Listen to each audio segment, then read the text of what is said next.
I'll call this special meeting of the Pittsboro Board of Commissioners to order. It's a nice spring day. Spring is in the air. And my eyes are angry right now. So good, we missed that part. Yeah. I'll take a motion to adopt the agenda. So moved. Thank you, Commissioner Bonnets. Second. Commissioner Foley, all those in favor? Aye. Up is Colby with the budget survey.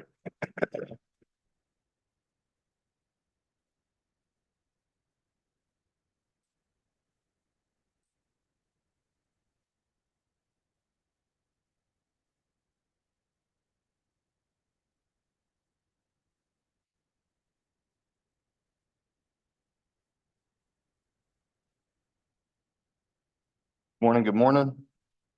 Morning. Good morning. Here's the next slide, please. So earlier this year, we published a community budget survey trying to get much engagement and feedback as we could on what our community members, both residents, business owners, and our visitors and other stakeholders thought our budget priorities should be. We hosted that on the town website under our new Engage tab. Mentioned it before, but on the website, we have a new tab called Engage, and that's where we'll put all of our opportunities for involvement with the town. We had it live for about 70 days. It went out at the end of the year, and it was pulled down at the end of February. We asked multiple types of questions, survey. Some of those ended up with just a simple analysis. Here's the data. And some of those we applied a scoring system to get some more feedback out of. And it was advertised through our social media, through the website, newsflash, and we did a press release. So in general, we asked pretty simple, straightforward questions. We asked first, where do you live? If you're in town, ETJ or other. We asked, how do you rate the value of town services as they currently stand from very poor to excellent? We asked 3 questions on funding priorities. What is your first, second, and third highest funding priority, or service priority rather? And you can see the answers that were chosen or were available included affordable housing, downtown, parks, public art, police and fire, roads and infrastructure, pedestrian and multimodal transportation, other, and none. Now you will notice as we go through this whole presentation, there's an asterisk next to every other. I will indicate why when we get towards the end.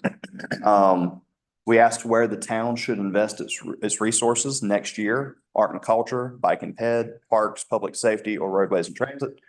And we asked, would you be willing to increase taxes for any of the following services? And it was the 3 service priorities from above. Overall, we had 46 responses, unique responses. We'll get into the data in just a moment, but the overwhelming majority rated town services as good or better. Our priorities for funding were pretty widely dispersed. The highest focus from our community members, just taking a subjective look at it, was the direct public facing community services, things where you actually see somebody out working or you are actively involving with the town. And the community indicated there were multiple program areas where a tax increase was supported. So in general, we had 25 in-town responses, 13 ETJ responses, and 8 indicated other or did not provide an answer. By and large, we were rated average or better. So average was middle of the line. 97.5% of people said that we're doing what we should, or we're better than that. We only had 1 respondent say we were doing poorly, and nobody said we were doing very poorly. On the highest priority questions for funding, police and fire were the highest, followed by downtown, and then a tie with affordable housing and roads for infrastructure. The community's second priority, parks, and then went to roads and infrastructure, and then pedestrian and multimodal. And then our third priority was, again, downtown, parks, and pedestrian and multimodal. So if you combine those first, second, and third priorities, you start to see that there is a pretty wide dispersion between what people rank as highest priority, lowest priority, so on and so forth. And we tried to find a way, how can we take this information and make it a little more straightforward, a little more objective?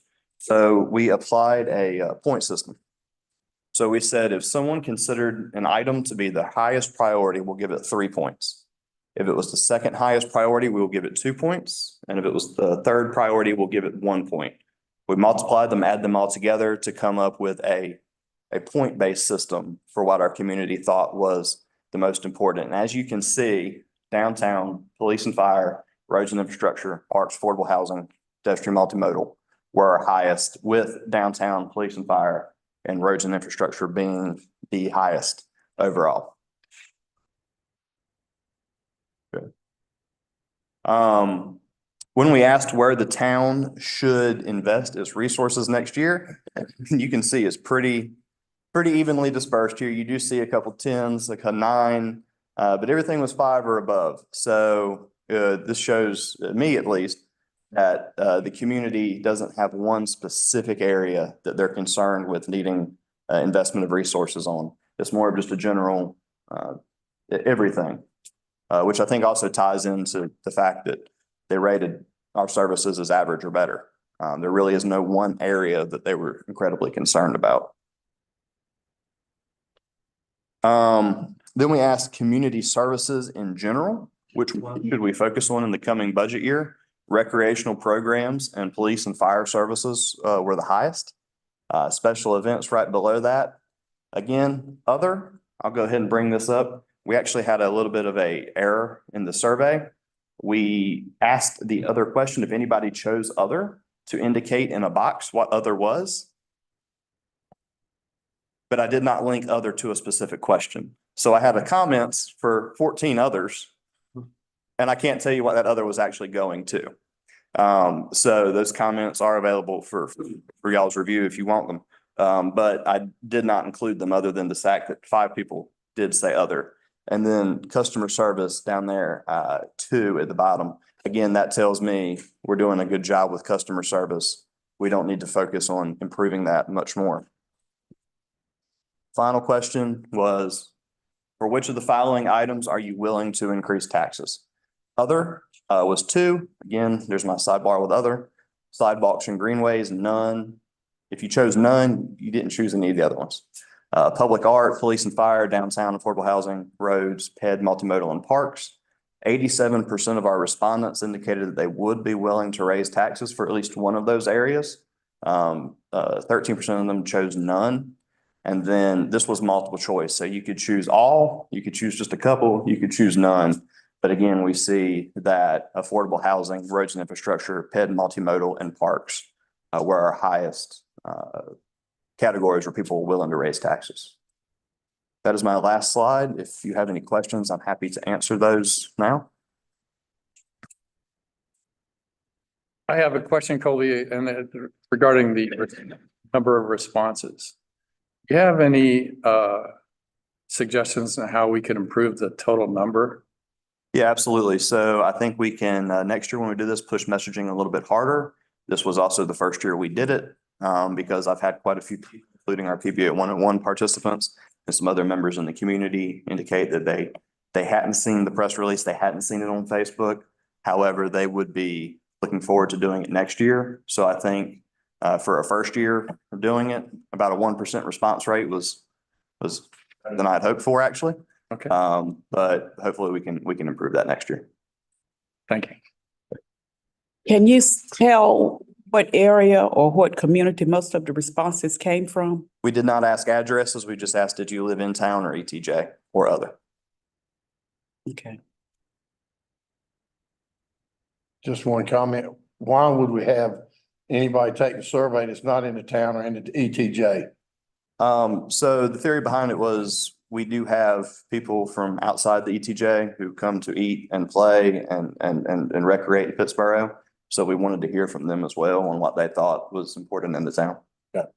Also, not all of our business owners live in town. I think that's a good survey.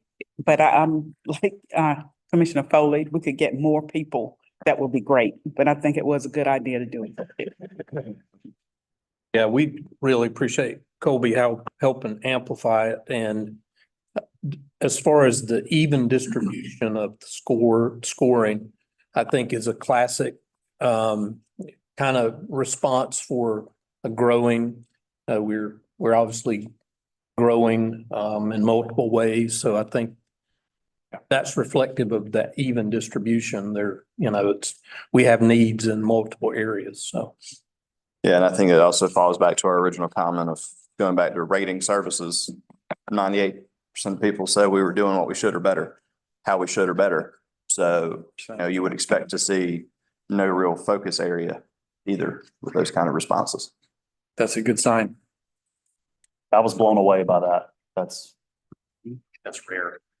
quite frankly. But our goal next year is what, 250 respondents? So This is great. Good, great tool. Thank you. Thanks, Colby. Thank you. Up next, our finance director, Heather.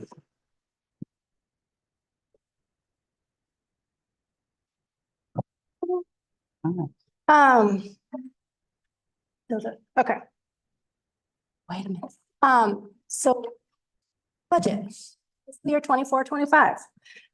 This was probably one of my more difficult budgets since being here, just because of the transition with not having enterprise fund. It was also the first budget that Jonathan and I actually did together because he came in at the end of budget that I had already worked on last year with Ken. So he's saying I made it difficult. it's different. It's different, yeah. Right. But really, it definitely is different because we have no enterprise fund in this proposed budget. There may be a change in the document from this version to the one that we put out before the public hearing, only in that we will have an additional department that will fund some of those items that we're going to be working on in the transition. So like a utility department, and the offsetting revenue for that would be funds from City of Sanford. So it won't affect, obviously, the numbers that we're talking about right now, because it would be a clean revenue expense. But that will be the only thing, because we're still in discussions with how some of the stuff is transferring and what we're going to be assisting with next year. So, okay. Just as an overview, so this was our budget calendar. We had our budget scoping session in December. We had scheduled to send out forms to the department heads on the 15th. It was done on the 24th. And then they got those back to me on the 14th of February. And then I was working on compiling them. Then we had Jonathan and I had individual meetings with department heads in March. We did not have a department head budget retreat after those meetings. Our budget is very tight. There was not a lot of, there's no wiggle room. And so we didn't really need to have a department head retreat to talk about that. And then obviously we're having our budget retreat today. We're going to have the public hearing on May 13th, and that's on the agenda for the April meeting to set that public hearing. And then obviously ideally adopting the budget on June 10th at that meeting. The next slide is one that we've kept in there for the last couple of years, is just definitions about general fund, capital project fund, available fund balance. Our goals for the upcoming year are our strategic plan goals. So organizational excellence, community infrastructure and connectivity, quality of place, robust facilities and equipment, community, and financial sustainability. Just as a review, so our revenue sources for the general fund are our property tax revenue, our motor vehicle tax revenue. We are proposing a municipal vehicle tax revenue, which is something we have not had before. And I'll talk about that more on another slide. Our sales and use tax, and then other small, other taxes that we also have are telecommunications, utility, video. And then other fees that we have are our garbage fees, and planning, engineering fees and park fees.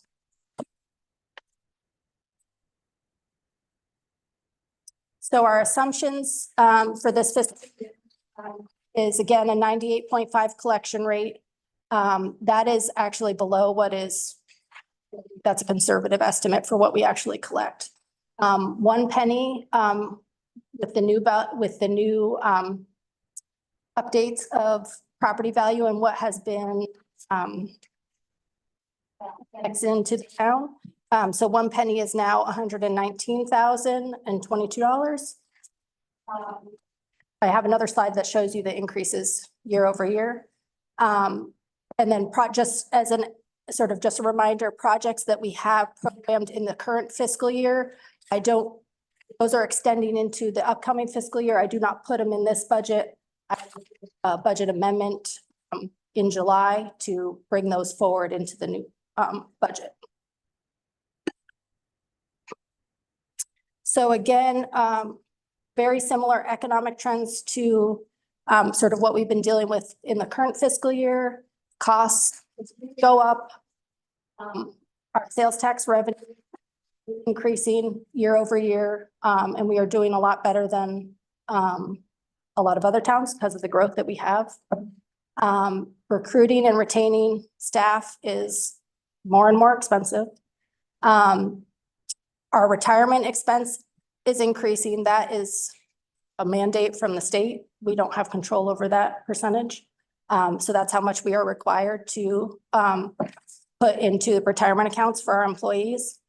And that is increasing. This has been the 4th or 5th year that it has steadily been increasing. And that's to make sure that we have enough in our retirement account for them, for all the retired staff. So major medical, right now we have not gotten our estimates. We're estimating in the current version 8% increase, but we have not gotten our firm numbers yet for our increase on medical. The fire department is paying at 14.25 pennies. And so that calculation with the increase in the pennies goes from essentially 1.4 to 1.7 million. And then we have the additional payment in there for the ladder truck.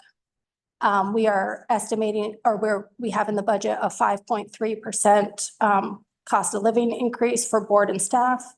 And then our garbage contract is increasing 5.3% as well.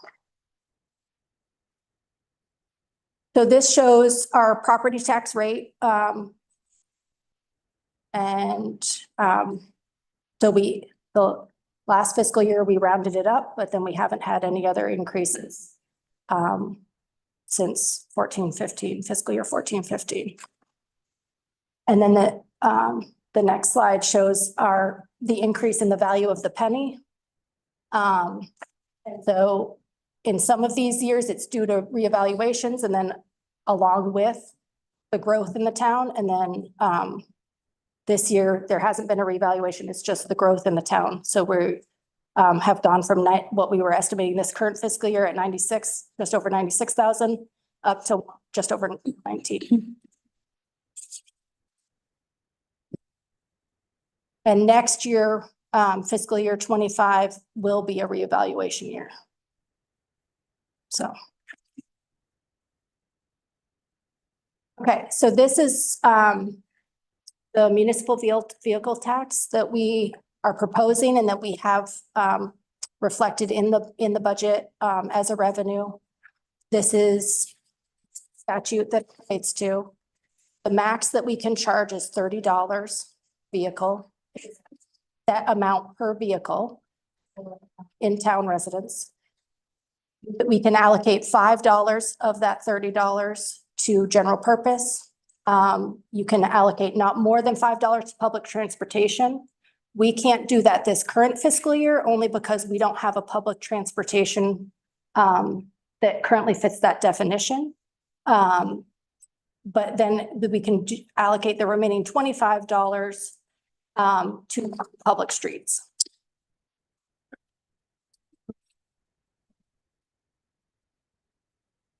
My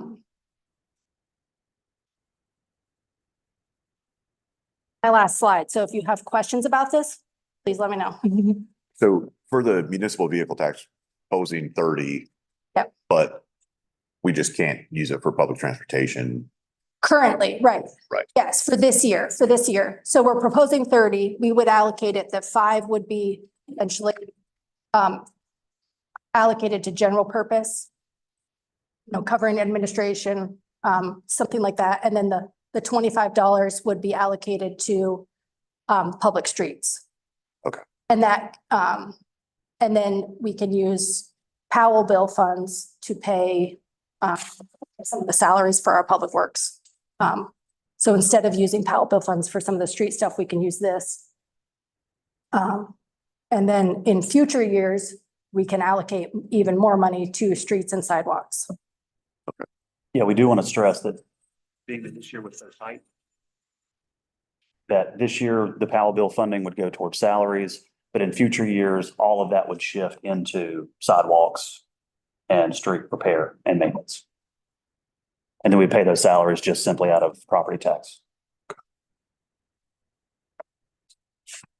Could be a possible temporary tax. That is not what I'm suggesting. I think if you put it in place, you keep it, only because the population growth over the next several years, and this could set you up quite well to keep a nice stockpile of money for maintaining the streets that you're currently taking over from developers. Because eventually, some of those are going to have to be repaved 10, 15 years down the road. So in the budget document we have, you'll see a line item under revenues that is municipal vehicle tax. We're estimating that $30 per vehicle tax would result in approximately $150,000 for this upcoming fiscal year. And so then we need that this fiscal year to supplement the revenue. It's very tight this year. And then in future years, we would allocate that differently towards other public street sidewalk projects. So the public is going to consider this a tax increase. It will show up on their vehicle tax bill, yes. So how are we explaining it? How are we notifying the public? That's not. It goes out with the DMV tax. It goes out with your DMV tax bill. Okay, but we should give the public a heads up, correct? Right, so we would, if you want to go forwards with this, we have to do an ordinance. It would be coming to the board to vote on that. Yeah. Covered under your public hearing, and then any kind of, anything that we put out, press release standpoint from the budget. And what again is the projection for the first year? 150,000. If you look forward, let's say 2 or 3 years, when the budget has a little bit more leeway in it, then you're talking potentially 300 to 350,000 that we could put towards sidewalks and street maintenance, just about double doing that. Heather, can you talk a little generally about, we don't have an enterprise fund, and how much, say last year we were spending from the enterprise fund of expenses that we still have this year? Yeah, I mean, so we will be going through that in each of our department discussions, but I can talk about that. So in the current fiscal year, we have all of our administrative salaries split 50-50 between general fund and enterprise fund. So and along with that, we also have engineering salaries split 50-50 because administrate us in the admin department and engineering work very much, if not even sometimes more on the enterprise side than on general fund side. So that's why we had those split 50-50. Now the general fund needs to absorb all of that cost. So when we're going through each of the departments, you will see a significant increase under the personnel line items for those 2 departments.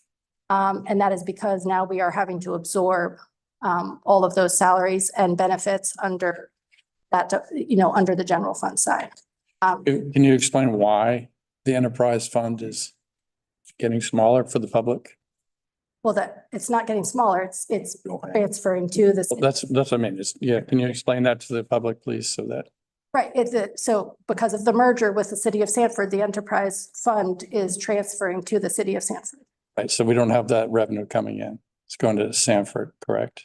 Right, yes, they are taking our assets, our liabilities, they are taking the revenue and they are taking the expenses as well. Okay, of course, yeah. Yep, We'll no longer have a water and sewer. yes, yep. So, but we, those positions, I mean, we can't reduce we still need an HR director, we still need a finance director, we still need all of these positions. None of those positions could be reduced out of those two departments. And we probably avoided adding positions with our other employee growth, I think, in those areas with. Right. Yes. I love it. Because in this budget, you do have a reduction of, well, one less planning staff member for part of that, and also one less engineering position. We did make changes. You have any other questions before because then we're going to go talk about the individual departments. I do. I have one question, if I could, please, let's go back to the municipal vehicle tax. Yes. That, in the projection, that's fine. But my question is to the Powell bill funding. Yes. Is the Powell bill funding shortfall? Is it a shortfall in terms of getting what we need to get done when we receive those funds? So So, Powell bill is never enough to cover Okay. the projects that we have under streets. I mean, we get approximately 140,000 a year for Powell bill. That is nothing. not very much. And it just because especially the cost of doing that work has increased significantly. But even prior to those, I mean, it still wasn't a lot to get the work done that you would get done. That's why we always pick and choose. I mean, we're repaving the worst streets. We're not doing, they have to be really pretty bad before we're doing them. We just don't have that much, but we've never used Powell bill before to cover the salaries. We've always allocated it totally to the road projects, at least since I've been here. So we have never used it for salaries, but with this, we would allocate the municipal vehicle tax to help cover some of those paving projects and then use Powell bill because we are allowed to use Powell bill to cover salaries for our streets department. I think that's good for the public to also know that. For instance, why this would be necessary.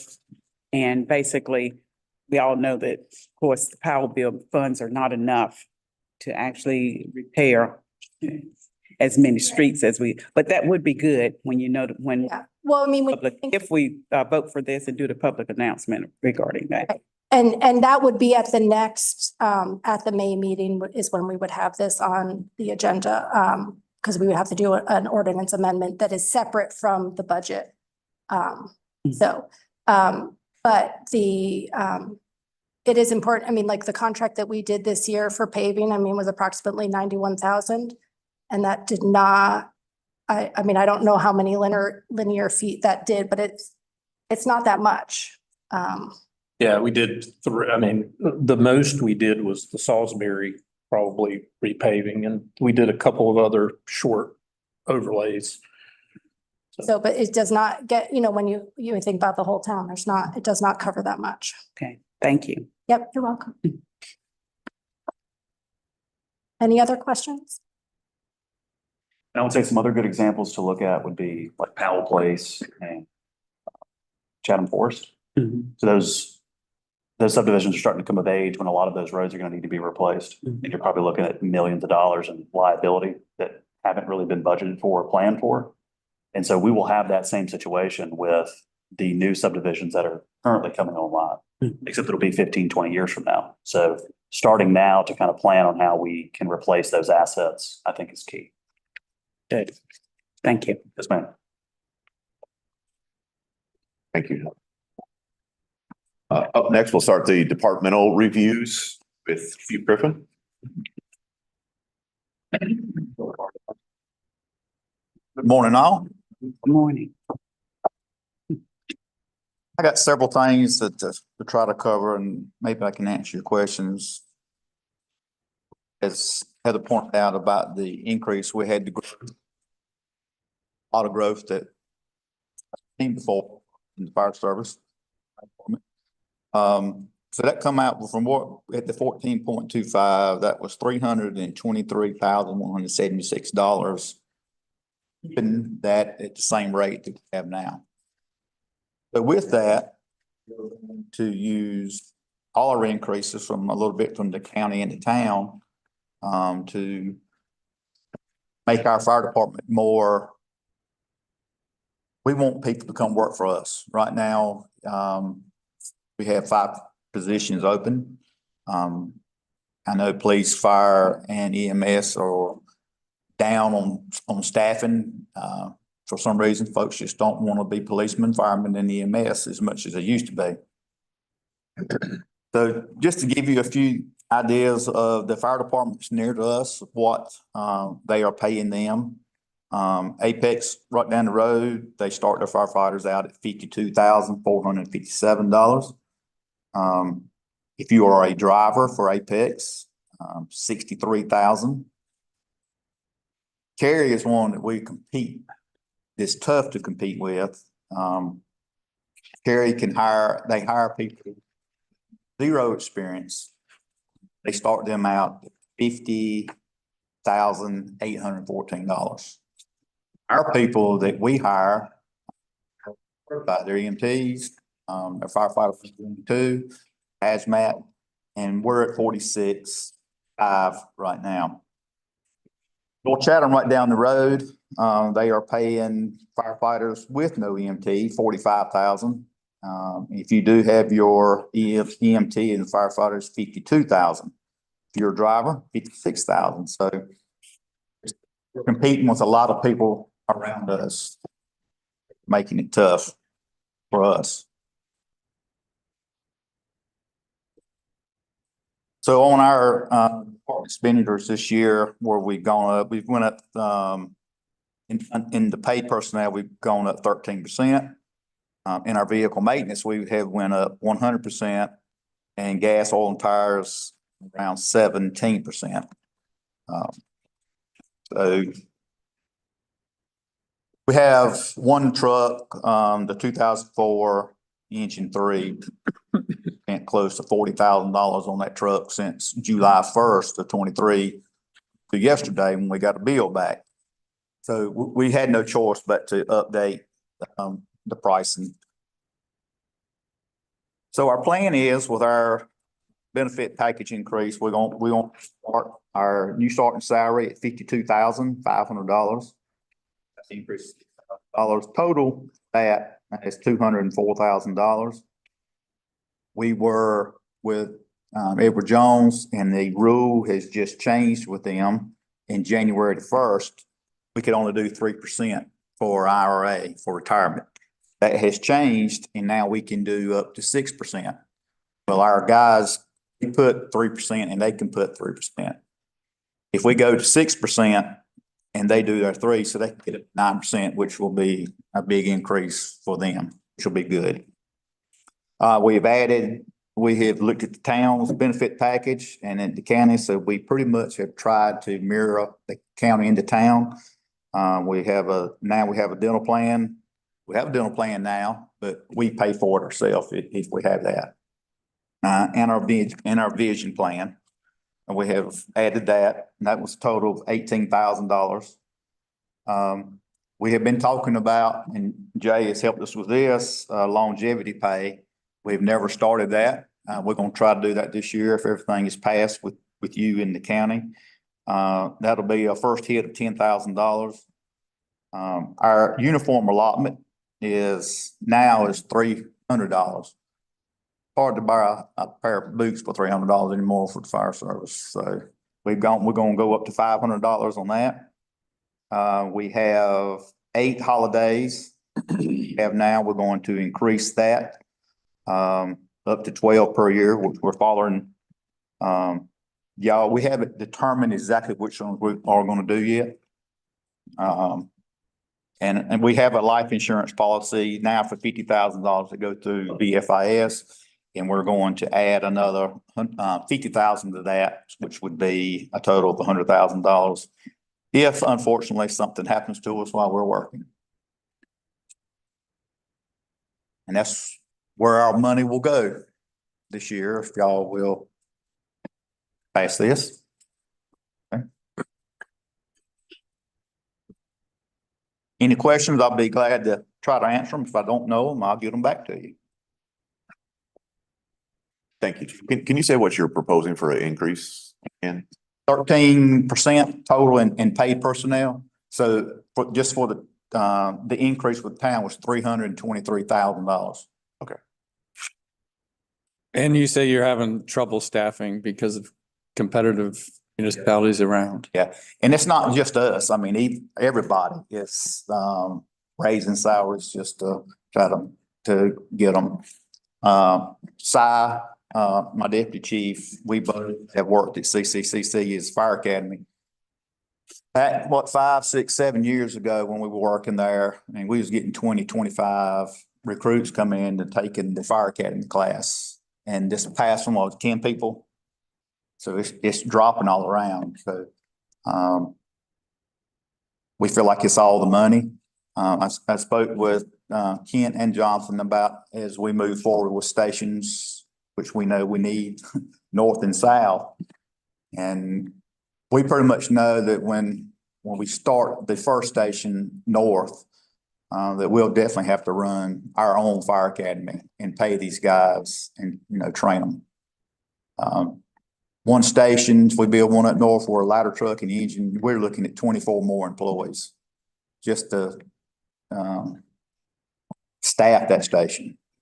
And one of the biggest things we're seeing now is multiple calls. All the growth we've had, we're having multiple calls at the same time. For instance, where the tanker truck turned over last week at the library 2 weeks ago, we had 3 calls while we were sitting there. And on a good day, we have 11 people staffed during that day. So when we start splitting them up, sometimes we have to call North Chatham, somebody to do a standby while we're out. So the growth is really affecting us hard, but the money is going to help. The fire station study showed that average response time was just over 11 minutes. Yes. And we need that to be at 7. Is it because of location with the north? Yeah. And another thing that's killing us right now is traffic going through town. Of course, yeah. Everybody knows that lives here. Y'all face that every day too.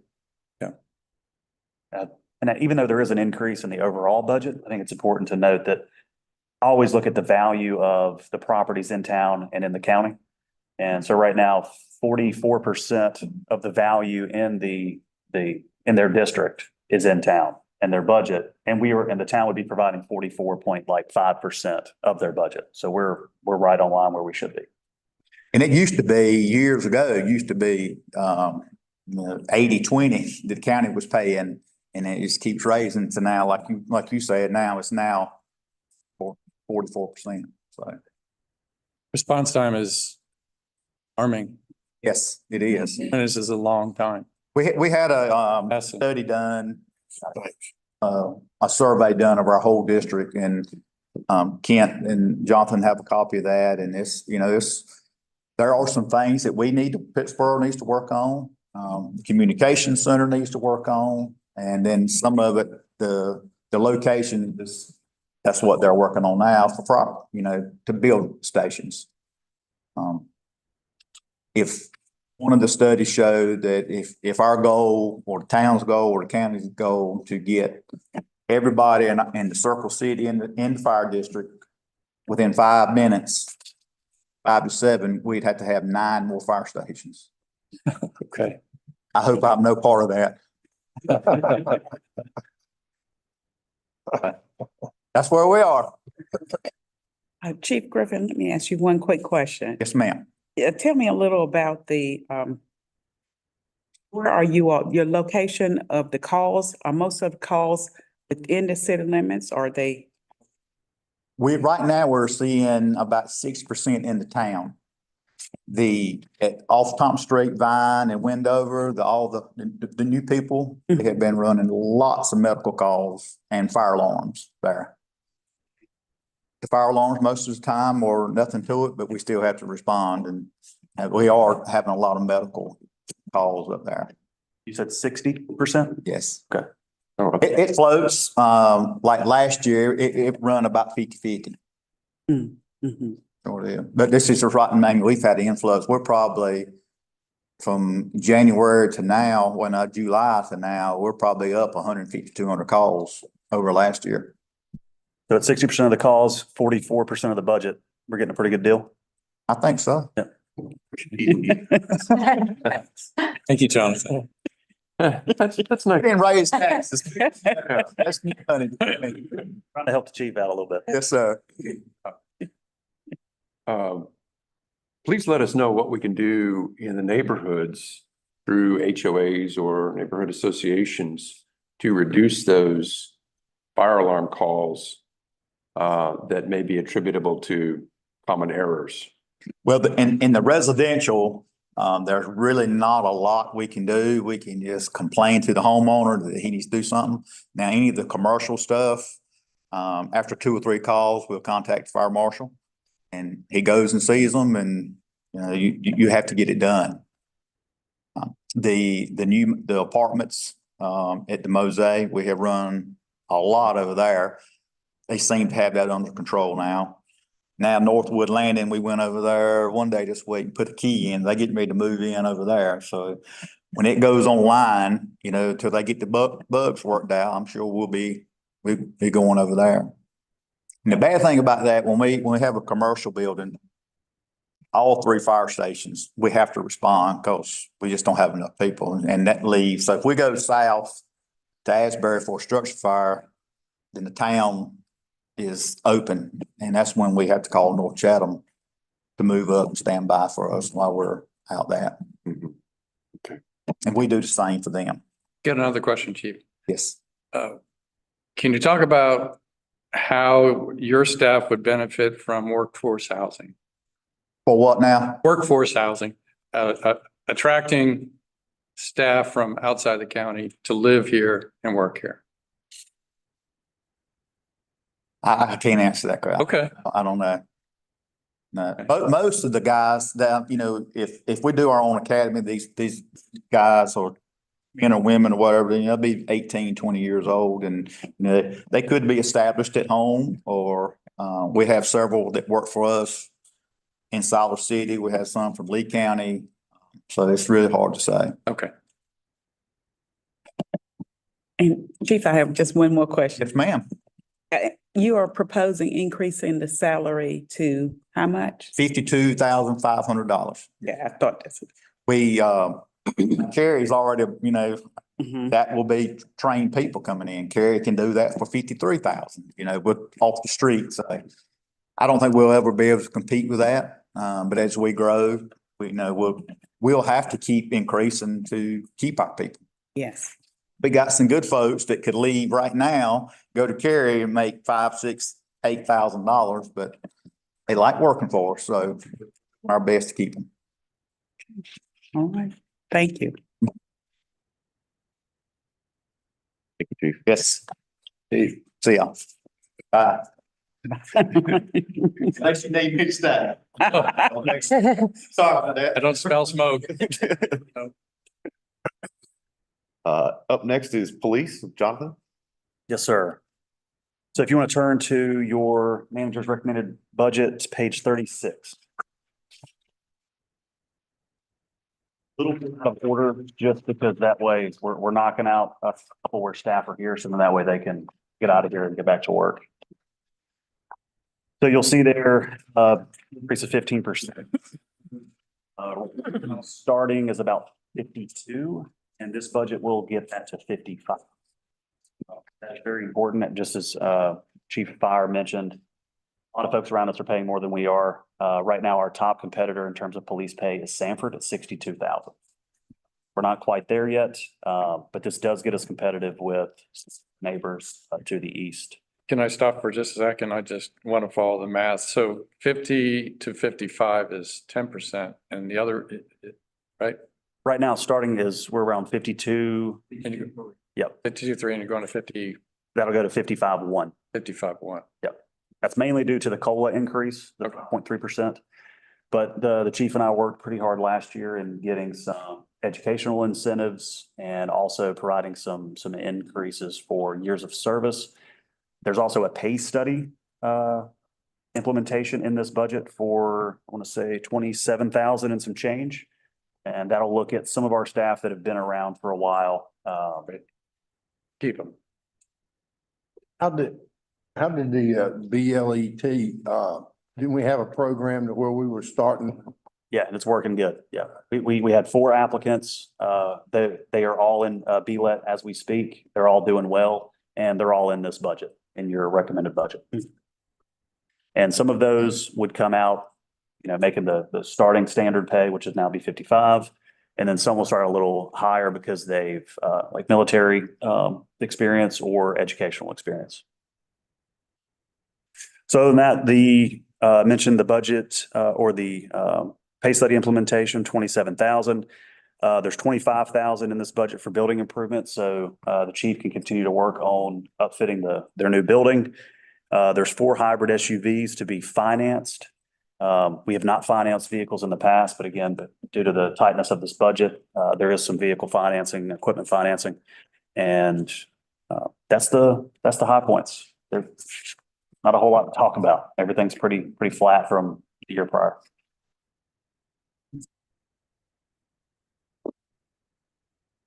Well, I think the priorities are right. No retention.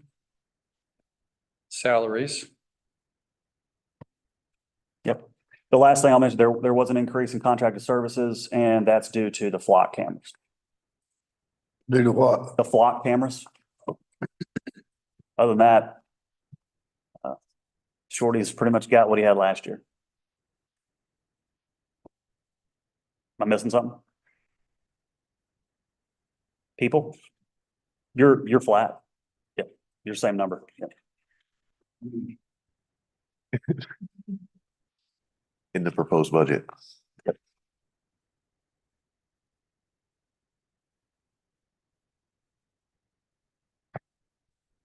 Questions? Chief Shorty, can you tell us about growth in calls? Yeah, that's what, one thing I was gonna cover Monday night with y'all. Was just, I'm just gonna try to give y'all a, synopsis of our calls last year. Okay. It have, but we are, I mean, we're seeing an increase. It's not too big, but it's, as we have more people, more house alarms or wrecks, more, calls that we're having. So there is a slight increase. And unfortunately, that's going to continue to grow as the town. Yeah, the chief had requested 2 additional officers, and those did not make it to this proposed budget. We just didn't have the money. But I think this past year we were short 2 people about the whole time. 4. And so this budget here, we're very much hoping to have all of those positions full. So we're hoping we can get by this year and then focus on additional positions in the following fiscal year. And I guess generally, can you talk about the capital project list? Because some staff on the capital project list are all the police officers. Am I here? Yeah. Just generally like what was requested by the department. Are we going to cover this later Yeah. Yeah, I was gonna cover this. at the end? Yeah, you have me doing that at the end. Yep. Yeah. Goodness, on the police department?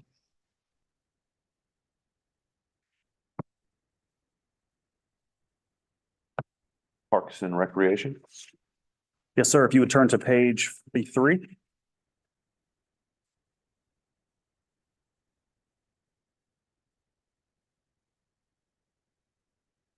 The major things here, again, tight budget, everything's pretty much flat.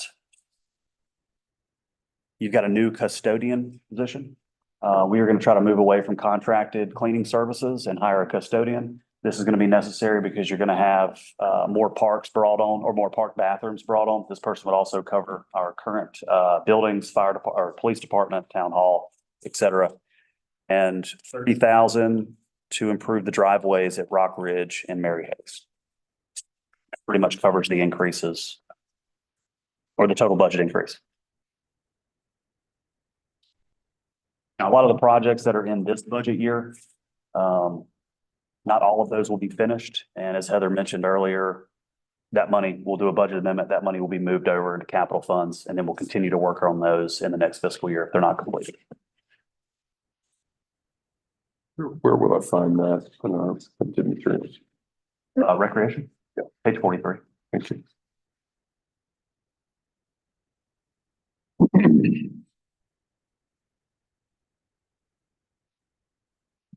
This does not show the the parks capital project budget. That's a separate budget. I do, the only capital project that I included in the material today was the affordable housing, because we're allocating additional money this upcoming fiscal year to that project. For the other capital project budgets, we are not allocating additional money to those capital projects, so they are not in this version. But we would be, there is money in that parks budget for the ongoing projects for the Clanahan, the community house, those things. And that's what Jonathan was saying, when we will have to bring a budget amendment, separate capital project budget, to move those funds around and reallocate any excess funding. The only new projects we have in this budget are the driveways that you mentioned.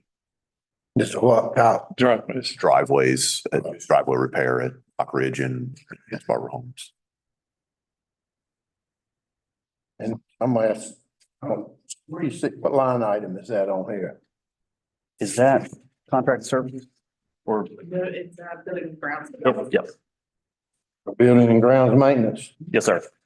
That's the 22.8% increase.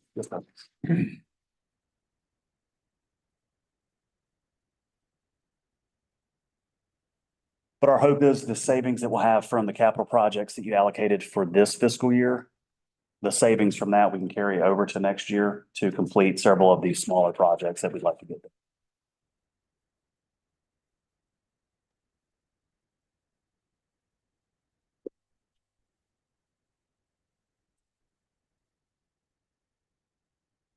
All right. The questions on Parks and Rec? All right. Engineering.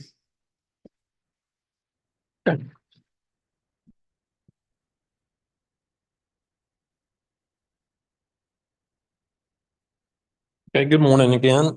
So I'm gonna move through 3 or 4 departmental budget session here. So we'll start talking about engineering budget highlights. As we've said about a number of the budgets, as far as the numbers, and this is on page 32 of your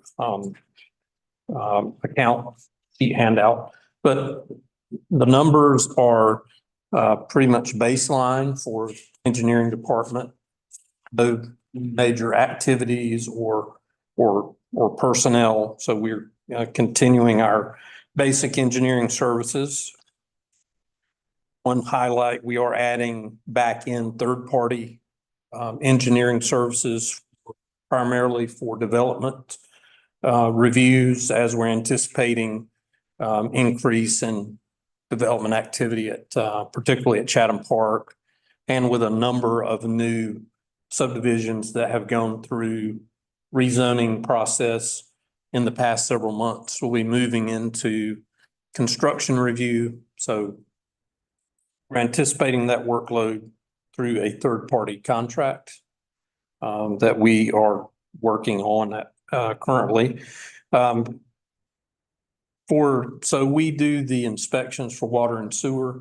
So for the first year of the merger transition, we have continued business as usual. We have been discussing with Sanford how they to handle that service, and they have sent a draft of a interlocal agreement for us to continue doing the water and sewer inspections for FY 24-25 until some of the dust settles and they better understand the town, understand the project. So, we thought that, made a lot of sense. So we'll be reviewing that and bringing that, to the board, probably in May, probably at your May meeting.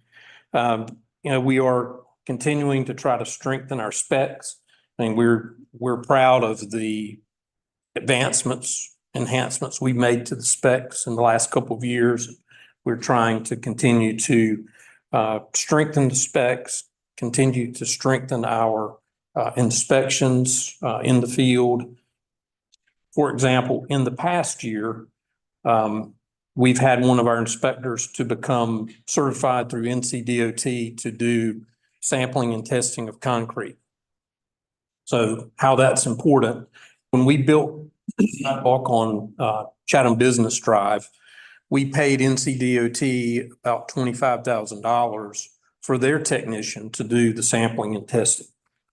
But we used that project for our inspector to do on-the-job training, and then subsequently went and took the classroom and became certified. So as we're doing additional sidewalks in the future through the DOT grant cycles, we'll be able to save a little bit of money by having someone certified. So it's another way we're trying to strengthen our inspections program.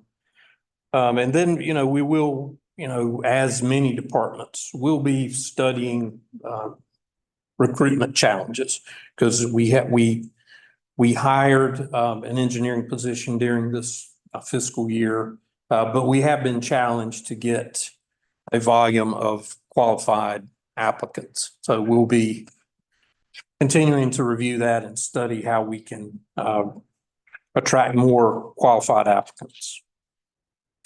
So those are the engineering highlights, and I'm happy to answer any questions you might have.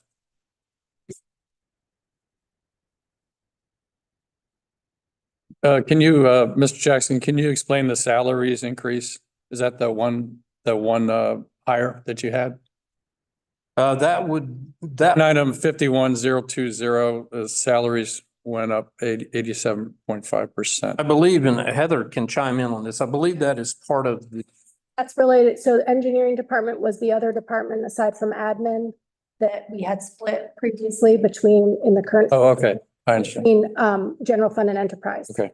So it's. That's where that's coming from. Yep. Okay. okay.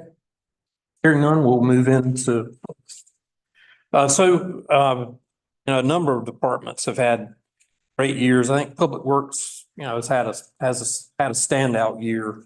I wish Daniel were here so we could heap more praise on him, but they've really done a number of things in this past year that have contributed to the appearance of the town. I think the safety of the town, the improvement of the infrastructure.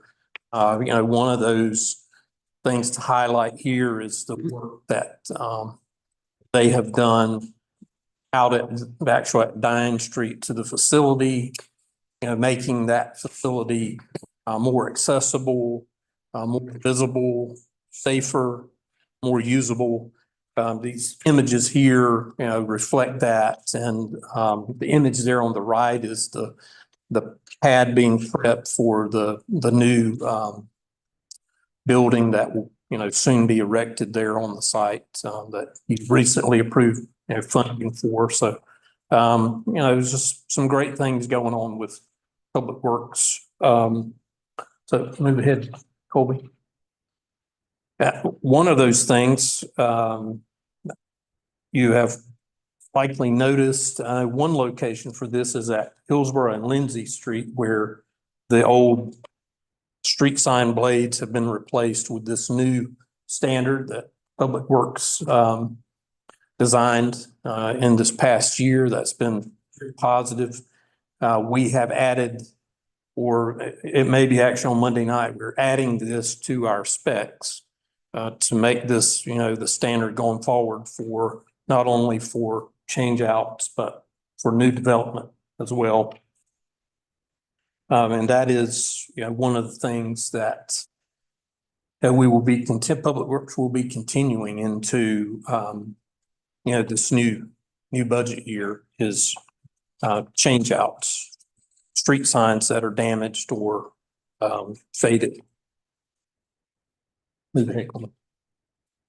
Streets and sidewalks, so we'll be continuing to focus our strategy on focused repair for streets and sidewalks. You know, sometimes smaller things have great impact. Recently, Public Works repaired some damaged sidewalk on West Salisbury alongside Vino Wine Shop and City Tap. Replaced some damaged panels, filled in kind of an awkward gap between the sidewalk and the curb to make that smoother, safer. So they've really had a focus this past year on those type of, you know, focus repairs that, you know, really have a direct impact and visible impact for the public. That will continue. We'll continue focus repair as well on streets. As discussed earlier, this year we did less of what I would call resurfacing of streets and more of shorter overlays, patching, and that kind of work.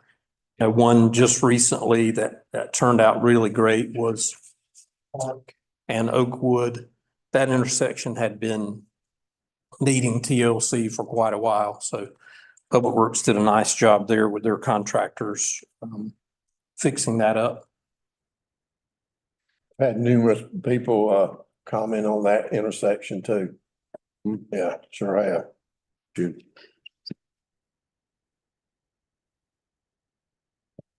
So those are some of the highlights for Public Works activities.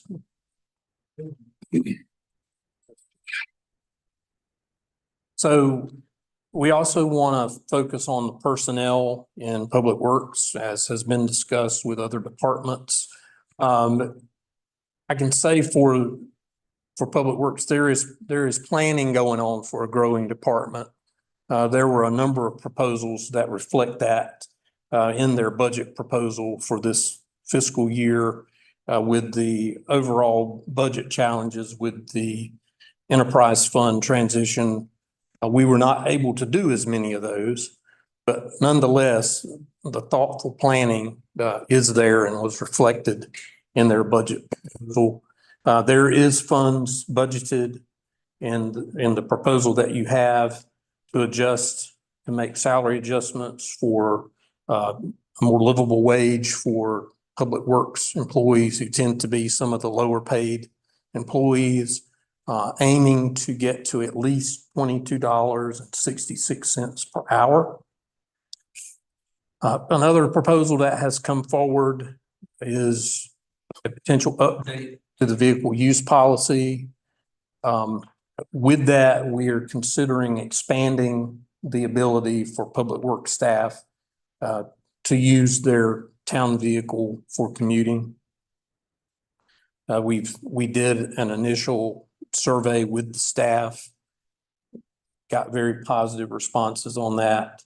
Also, you know, we assess their, current locales. They all live in a very close radius to the town. So the impact, we feel would be minimal as far as additional cost of vehicle use. So that is a proposal that currently Daniel is drafting a updated vehicle use policy that he will send to Jonathan for consideration and eventual, consideration by the board. So he's hoping to have that to me in a couple of weeks. And my intent is to just administratively approve that before the end of the fiscal year. And the adjustment for livable wage, we've got that data. I think it's per county across the state. So I took an average of those per dollar amounts. And there also is a little bit of money in Parks and Rec budget as well to do the same thing.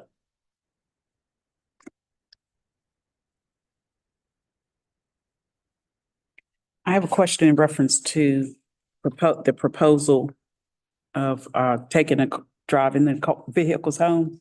Now, that would include an increase in gas for sure, and other things, increase probably in liability insurance and all of that. Would that not be the case? Would all of that have to increase? I think it would be negligible. I don't think it'd be a ton because most of them live within a couple of miles of town. Okay, Yeah, I believe Daniel commented the furthest is 14 miles. Yeah, it was like, I know it was under 15, but most of them are within 5. And some of them live in town or pretty close by. And the reaction was overwhelmingly positive. Mhm. I'm sure. For the slight cost, the benefit that provides. So I'm very much interested in it. And it will not result in any change in liability insurance. And what percentage of uptake do you expect from that? 100%, all those staffers then taking those vehicles home? Of the current staff, yes. Thank you. And that is it's a lot of municipalities have that practice for public works because they are, even when they're not on call, they could be called in if needed, by the on-call person. Yep. Can we go back one slide, please? Thank you.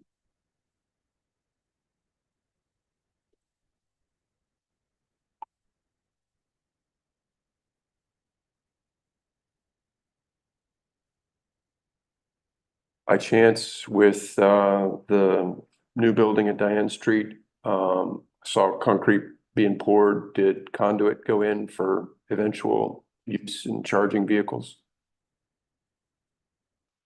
Yeah. It's not too late for that. Any new building that goes in, it's pennies on the dollar to put in conduit, so hope we can continue to think about that.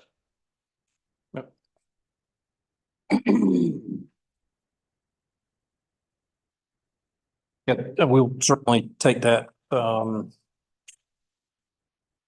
recommendation going forward. Thank you. So I will mention Public Works in their budget proposal also had a number of recommendations for major equipment. There are 2 of those that we are proposing that are included in the budget. Public Works is on pages 39 and 40. So those 2 are a skid steer, which is a general purpose piece of equipment. With the skid steer, be able to have, for instance, a broom attachment.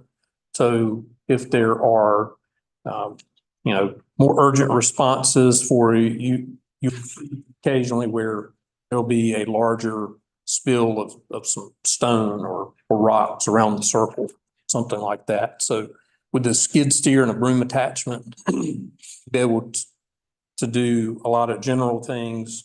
We'll also be able to respond to those type of urgent, type of incidents that occur occasionally. Also, a grapple truck is proposed for financing. With the grapple truck, we want to move away from some of the physical labor involved with bulky item pickup, brush and limb pickup. And we'll also be able to start offering white goods service with this grapple truck, which we think would be, a real enhancement for the neighborhoods. So, Grapple truck, you mean hydraulic? right. On a dump body. Yeah.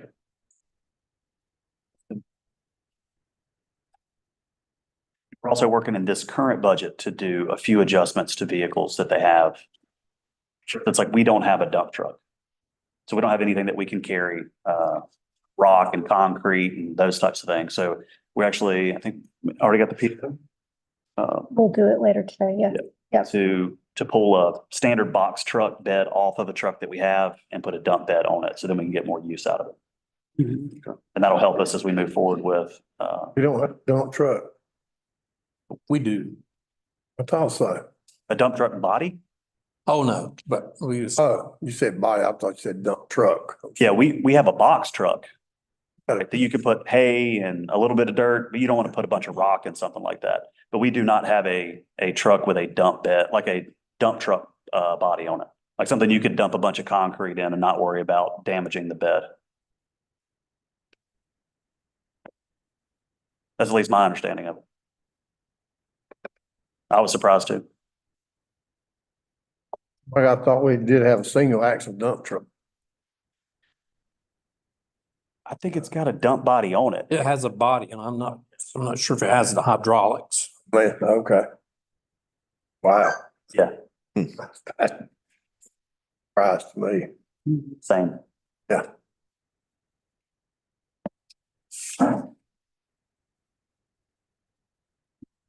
Okay, that's good. So, go back. So, building and grounds is on, sheet 41 of your handout. For buildings and grounds, we're continuing a baseline budget.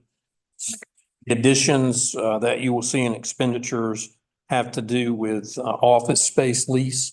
So in the past year, we have added office space at Main Street Station. And for the Parks and Rec maintenance, the small building out on Hillsborough across from Chatham Mills. So those are the primary notes for buildings and grounds for next fiscal year. Lastly, we will move in and talk about solid waste. And solid waste is on sheet 2. So the general case with the GFL services contract is the prices are subject to an increase or adjustment.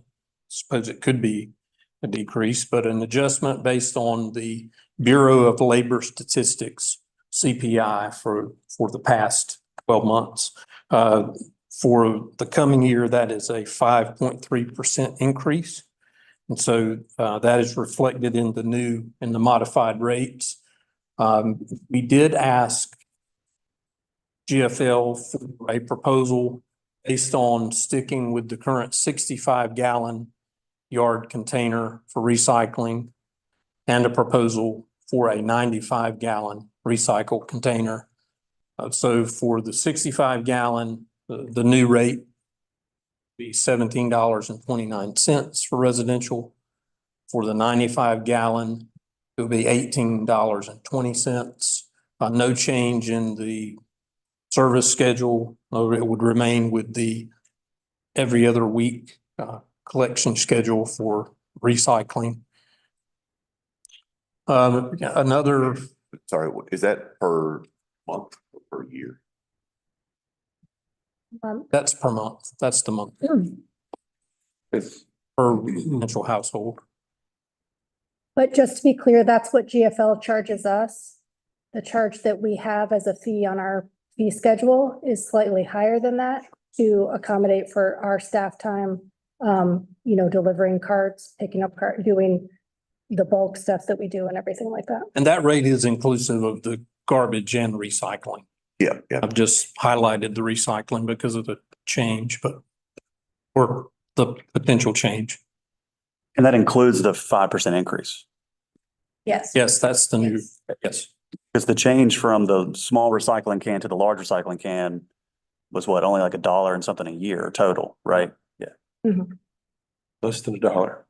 It wasn't a whole lot. Yeah.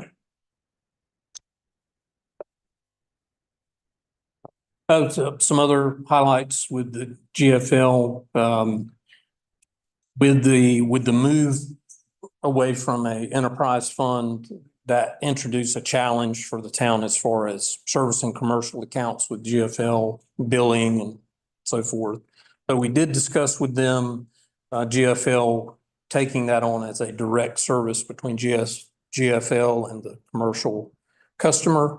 They have indicated they're agreeable to that. So that will be a change as far as service relationship. However, we wouldn't anticipate any change in level of service. We actually discussed how we've had a pretty high level of service, we feel like, from GFL in the past year with limited number of concerns expressed by residents. So just to clarify that, right now, we're commercial is paying on the water bill. And because we're not gonna have water bills anymore, they're just gonna be charged directly from GF. Correct. And the residential is on the tax bill. Yes, so they, currently, we charge the commercial customers for the pickup of their dumpster, or roll car or whatever they have. They actually already have an agreement with GFL for the rental of that dumpster. So they have to make currently 2 payments, one to us, one to GFL.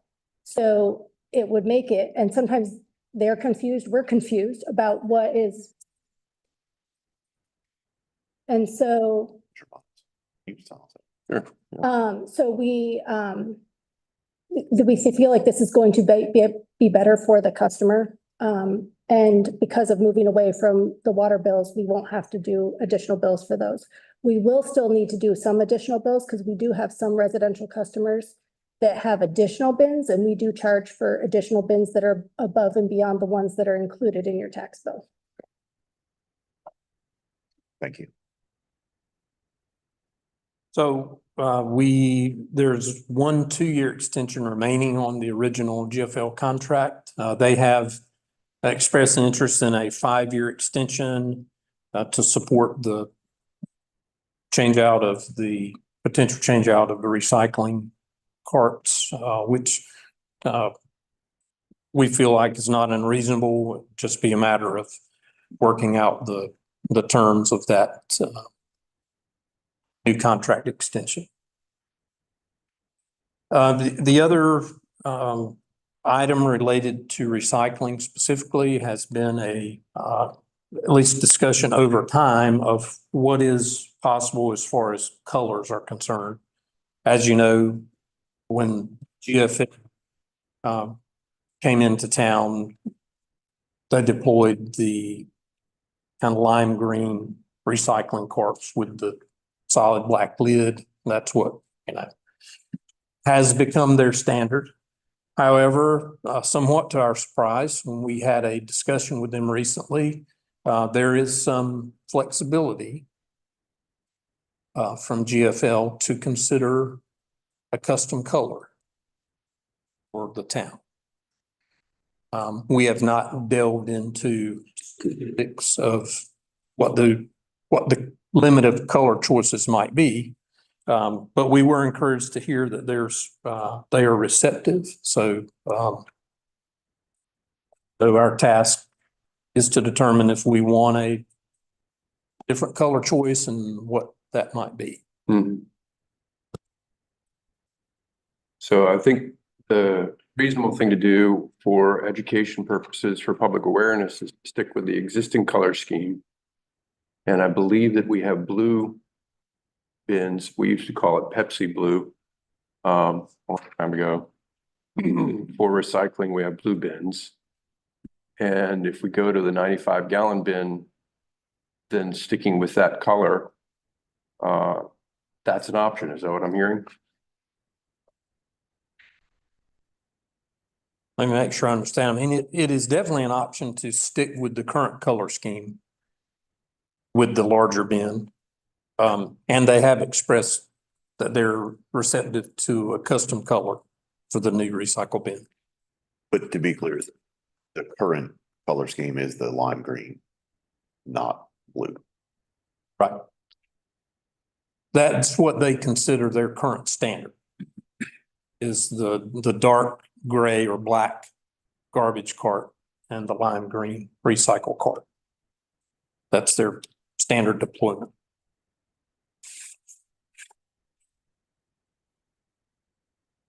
And then do we need to make a decision, I'm assuming, on the 65 or 95 gallon recycling?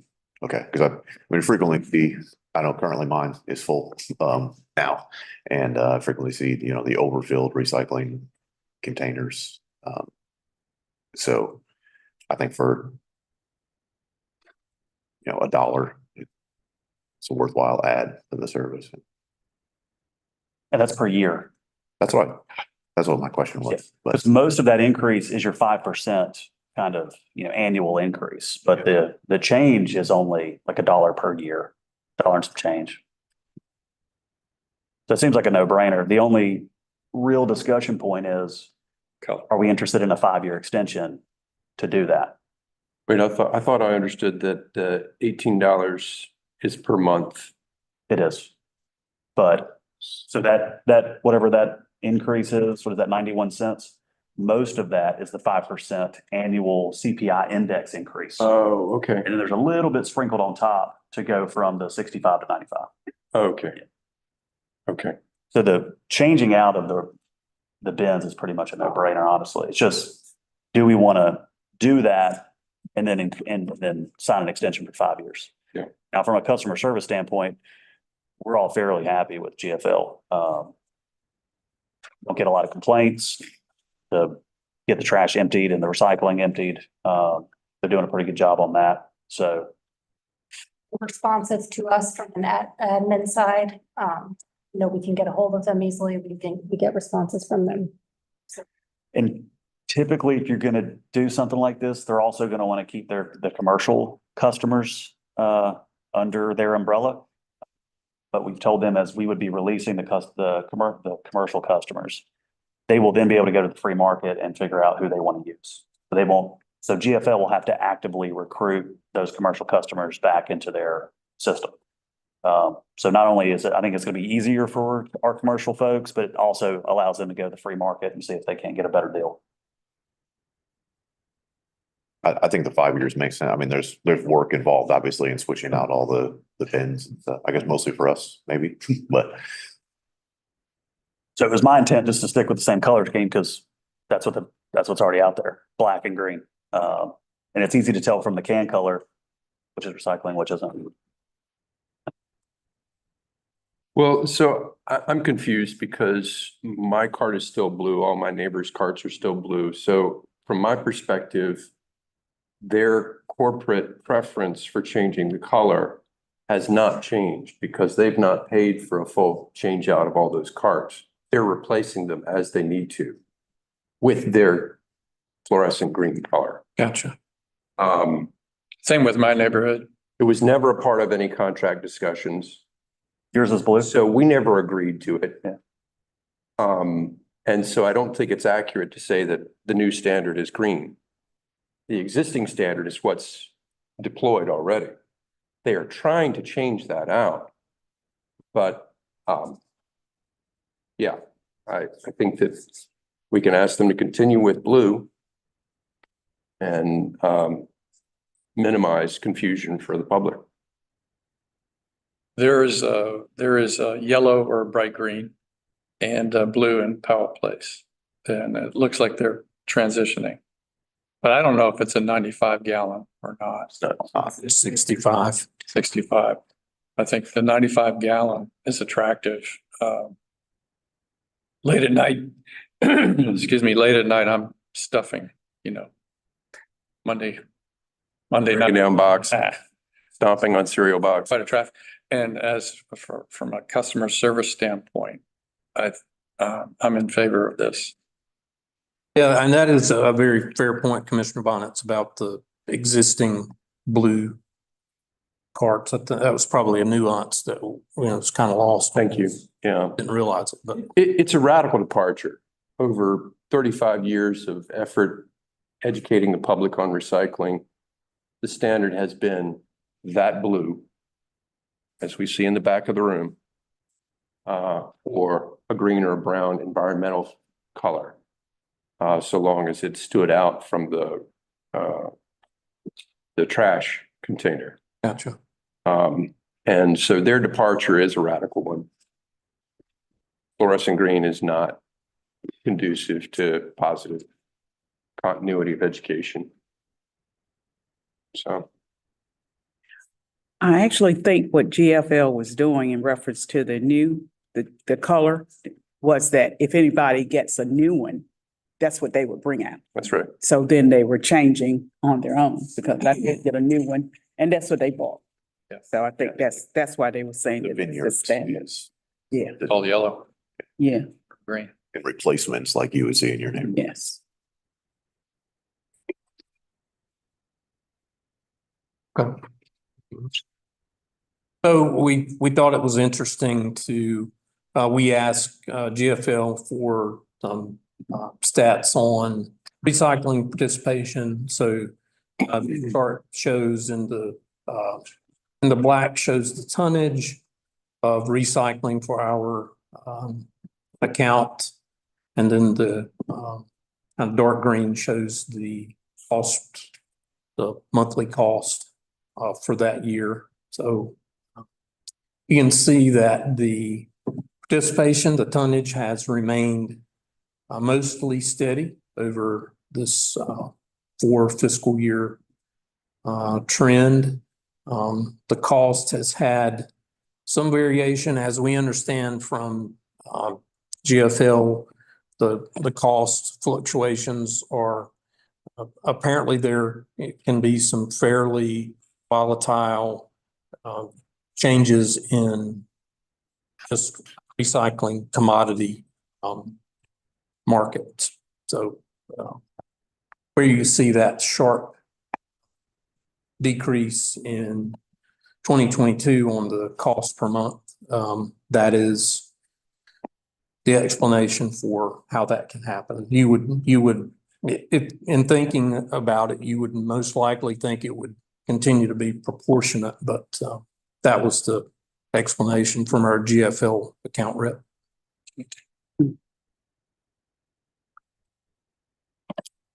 And with that, that is end of my remarks. Thank you. Thank you. Good job. So y'all ponder trash can color.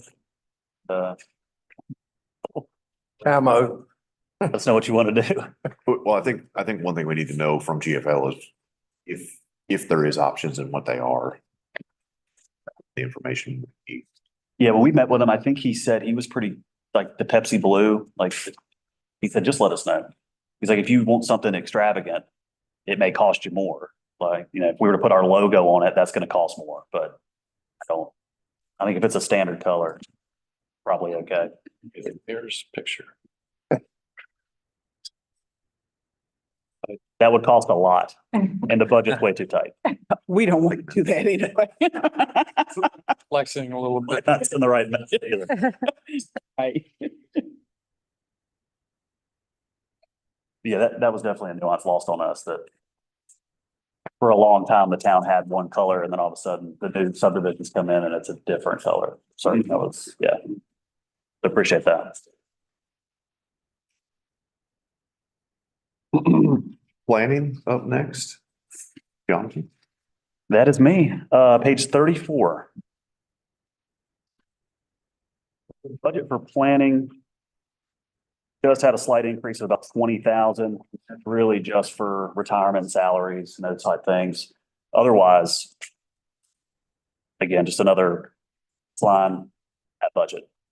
Very happy with the current planning department and some of the products that they're putting out and how they're working together. There is the same number of positions, but one position kind of was removed in terms of not being filled next year. So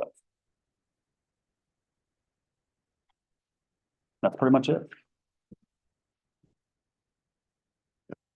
I'm thinking of it in terms of planning, but just generally, I'm assuming we're watching all of our fees and making sure that our fees cover all of the costs, at least, in terms of like inspection fees, review fees. Are those increasing? Yeah, I think Yeah, so we will have, so the proposed fees for the upcoming fiscal year will be in what we put out and provide to you prior to the public hearing. I just don't have that document as of today. We don't usually do that at the budget retreat. But there will be some only slight changes to the fees. So I don't know if it's expected that they totally cover obviously all the expenses related to like those positions and the time and because I don't think that they do. They supplement, obviously, but tax revenue does cover some of that as well. Randy had looked at some of the fees that we have compared to some of our surrounding communities, and some of ours were significantly lower than theirs. So he's been looking at some of that.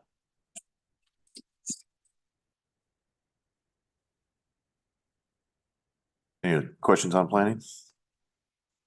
Yeah, so I understand that the Chatham Park investors are proposing or preparing to propose a small area plan for the South Village. And what I'm hearing is they're wanting to do a very, very large small area plan for the entire rest of the project. If that's the case, I think that has public budget implications, because I'm going to press for a much deeper level of review than we did using internal staff for a 2,000 acre small area plan. 5,000 acre small area plan.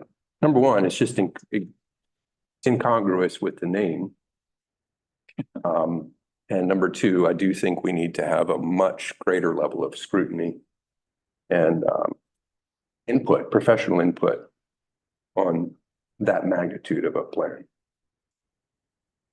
For everybody's information, the original master plan had no specific textual description of the small area plans, but the small area plans were referenced on a map. And that map suggests between 12 and 13 individual small area plans for the master plan. We've gotten one so far, which embodied half of that. So we're already stretching the definition of small area plan. And again, the master plan implied that there would be 13 or 12 phases of that level of growth, learning, planning, reflection, improvement. And I think that's a really critical piece that's getting lost here as we go to these massive small area plans, is we're not able to learn from what we did last time, and what worked well and what didn't, and how we can work better together. So, yeah, that's my opinion, that if we are to entertain their idea of a 5,100 acre small area plan, that we've got to get help. Okay. I mean, just in terms of our third-party review, Chatham Park knows that anything that requires third-party review is just a pass on to them. And we don't have any revenues budgeted in this budget for small area plan review. So anything that comes in, we'll likely, I guess, receive that maybe this year, but anything that we would receive next year would just be on top. Okay, thank you.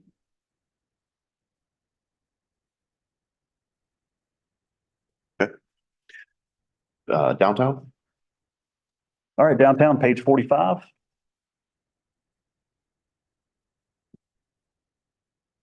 So you'll see in downtown, there are no salaries and none of the related expenses. That position has been moved into planning. A lot of other things have kind of been cut out of this budget. There is no capital, decreased contracted services. There were several contracted plans that were in this current fiscal year. A lot of those we have decided not to do, and we're just going to try to do them in-house. So we're going to continue that focus and try to do as much in-house as we can. There is increased facade and event funding. Facade, a couple of years ago was at 15. It's now at 75, or at least in this proposed budget. We saw a lot of interest, a lot of applications, and we still have more coming in. And You can kind of look at some of the buildings that have used that funding and you can see the impact that's making. And in terms of event funding, that's something that the Downtown Advisory Board sees as very important. It's very important for the support of downtown, so we wanted to put some more money in that. Commissioner Foley, I know you were at their impromptu budget meeting. So if you have additional comments, I welcome those. For the facade improvements, thank you. The facade improvements, they pointed out how well Vino turned out. That's just a highly visible retail spot. And it turned out really well. And it just makes our town that much better. I know that the original budget was higher than 225,980. And this last advisory meeting we had, we went through line by line and cut where we could to get down to your proposal to 225. And so they were quite receptive and quite pliable. And what they did was they prioritized, what do we really need? And then secondarily, and then tertiary. And so we came to the 225,980 budget. So it was well thought out by the advisory board. Good. Thank you for popping in. Oh, absolutely. I try to pop into everyone. Yeah.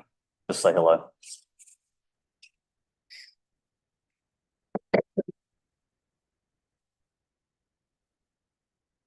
Questions on downtown?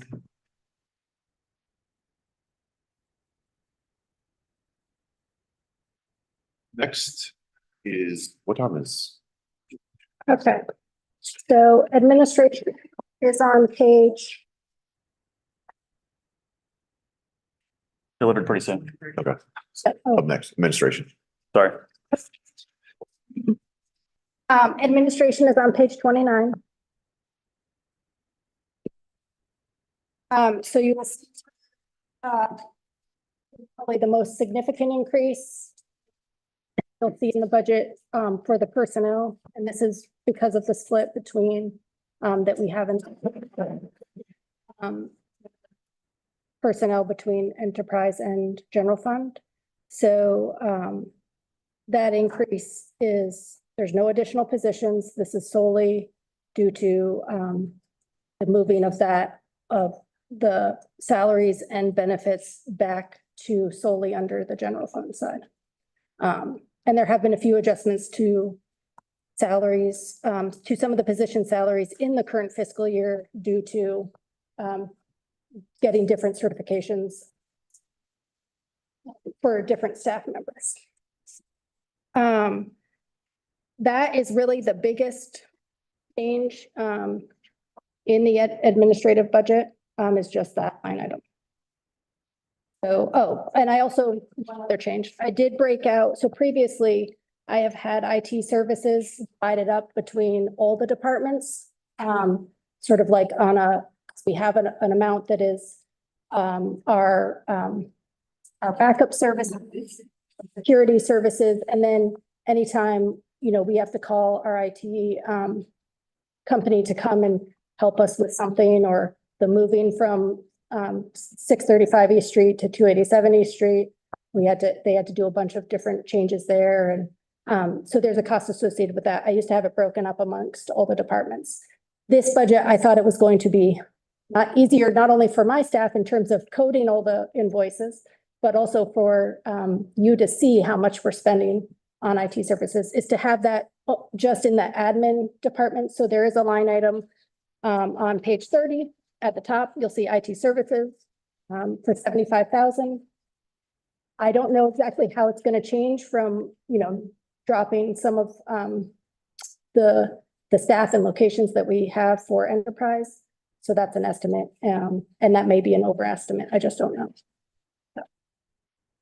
But you won't see it. There were reductions in all the departments' contracted services related to that, and then it's solely under that line item. Sense. I'll move on to legal.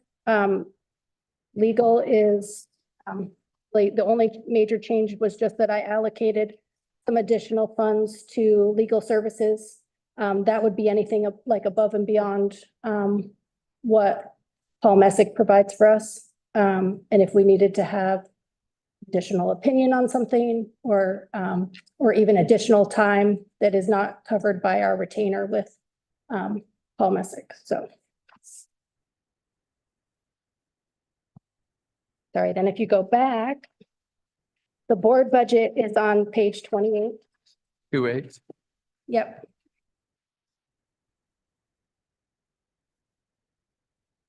So in the board budget, the biggest change is just showing the health insurance that was adopted. And the special event sponsorship line item, those funds have been allocated under the downtown budget. And that is because per the policy that we adopted for those, you know, Jonathan, myself, and Teresa, we approve anything that is expensed out of that line item. So we felt that it was a better location to have it under the downtown budget. Did you want to say something on that? Okay. Heather, Yes. a general question, I guess. Yep. I just thought of it with the health insurance, but we did a budget amendment to last year's budget. Yeah, so what I'm showing under 23-24 budget is the original budget that was adopted. It does not reflect the budget amendments. Okay.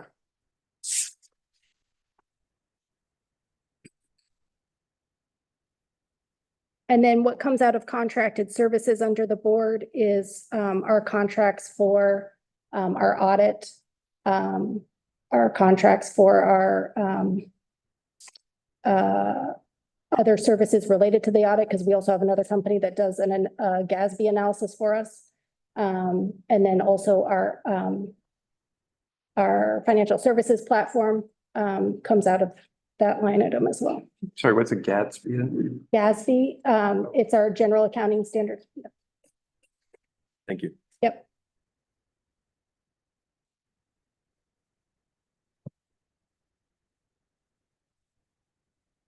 Does anybody have any questions on those?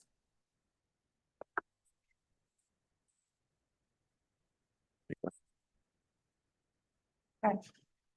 So the last thing that I wanted to go over with you was the single sheet of paper that we handed out. This is capital project list. So this is showing all the requests. I apologize to No, no. interrupt you, but I wonder if we could go back for just a second, governing body. Yep. Can you remind us what dues and subscriptions we're currently? Oh, so that is Microsoft licenses. It is hold on. We also pay Website. That's not the one. At the League of Municipalities? so we pay to what used to be Triangle J, but is now Central Pine. Central Pine. Pine. So we pay an annual membership. We pay a drug and alcohol program.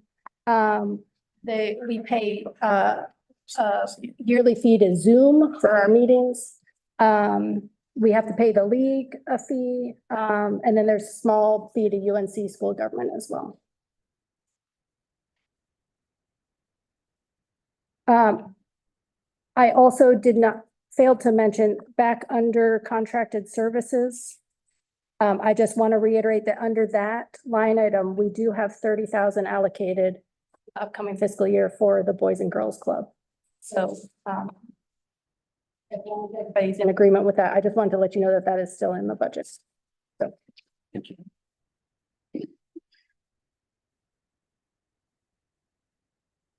And Kent just reminded me of something. So I almost can't remember the few things that we actually left in. Teresa at the police department, she is part-time. That position is going to go to an administrative assistant evidence custodian, and that's going to be full-time. So right now she's probably working 30 hours a week, so that'll go to 40 hours a week. Good.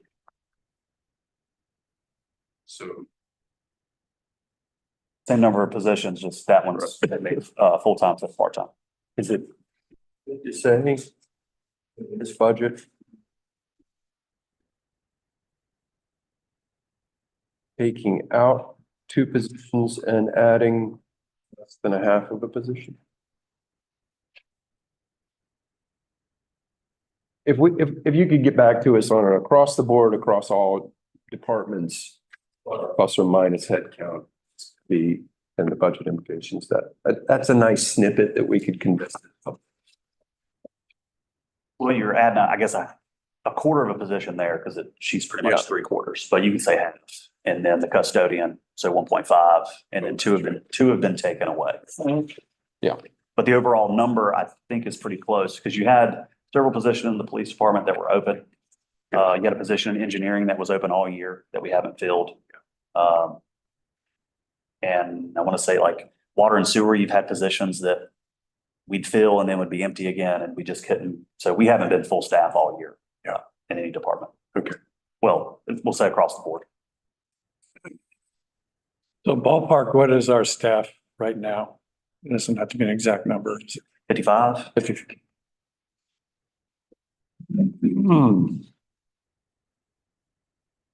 you.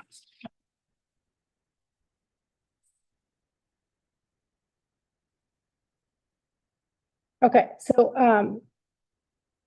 the capital project list is a compilation of everything that the different departments asked for in the budget. So on the left-hand side, you'll see the department number, which you can tie back to the manager's recommended budget. And then on the right-hand side, what is in and out.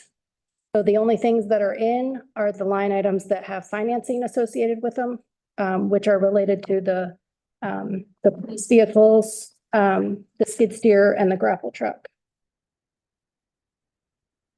The first item on this list, the Town Lake Highway sidewalk, that is, I say it's out here. It's actually on your agenda for the meeting on Monday. That'll be assigned to a capital project fund. So. Heather, I had a notation here regarding that for Monday night. So that's the budget amendment for Monday night for the $100 amount of dollars for 5 years, correct? So we'll do a budget amendment every year, or we just do a one-time budget amendment if that's a 5-year project? That was a question I had Monday, but So the budget amendment that is in your agenda for the sidewalk is for the total cost of the project. Right. And it's going to go into a capital project fund. And so we don't have to do another budget amendment unless something changes with that project. So the reason that we put it into a capital project fund is because a capital project fund can span multiple fiscal years. You don't have to keep carrying over the money. if we, that, I shouldn't even, I asked this during it, but if this, and say we should do this next year, and in 5 years they increase on this sidewalk, would DOT reimburse us any of our increase in cost? So we're responsible for 20% of it. Right. So if it would increase, we would be probably responsible. Yeah, we have, in fact, recently with the sidewalk for the Pittsburgh Elementary School Road, the bids actually came in higher than the estimate. So we actually went back to DOT and explained that, and they increased the total funding for that particular project. So I'm not sure if there's an adjustment just for time-related increases, but certainly when we get to the point of bidding it, if the bid comes in more than what's in the agreement, so far DOT has been receptive to increasing the funding amount. Okay, thanks. Yeah. I'll have to bother you that Monday. Question on, there was talk of purchasing portable labs for the Pocket Park. Is that in this year's budget?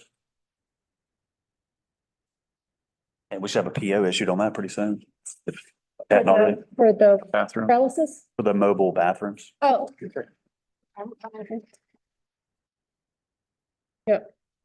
That'll be this year. And then just so the items, at the bottom that are related to 6,200, which is our Parks Department, and then onto the back page, saying they are out in the recommended, budget.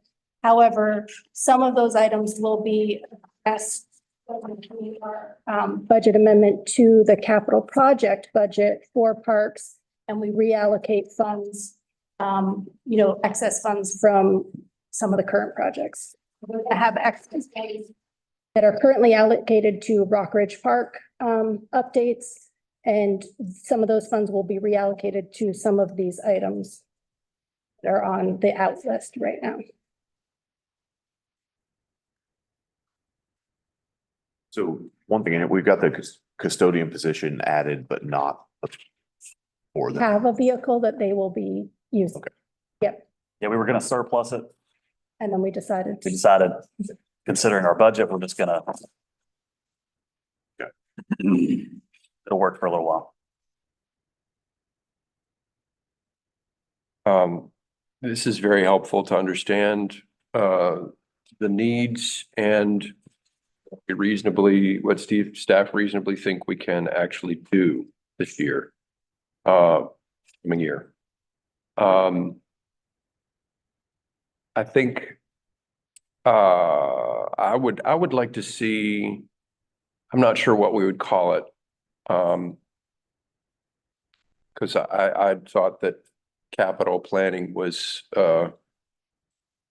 not this kind of purchase, but,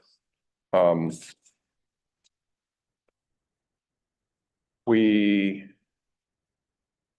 we're gonna do a fire department sometime in the next several years or decade. yeah, so, Police, there's the Pittsburgh Moncure Road Park. There's the outstanding, Lewis Freeman Park. So it feels like there's a lot of outstanding items or things that we can see in the reasonable near future that we might want to have a list that I thought would be called a capital planning list, but so that's our capital improvement plan. capital improvement. Thank And you. that will be part of the version of the budget that is for the public hearing. Okay, Yes, all right. We're still working on that. yeah, Okay, thank you. This is pretty much Maybe you every said that. large item that department has asked for. So we wanted you to see what their asks Their were immediate asks. and then Yes. what yeah, Asks. right. And so that capital improvement plan, and you can see it in our current version of the budget, that is out there online. We have that capital improvement plan in there, and we will be amending that to include or extend, any projects that we need to. Okay, thank you. Yep.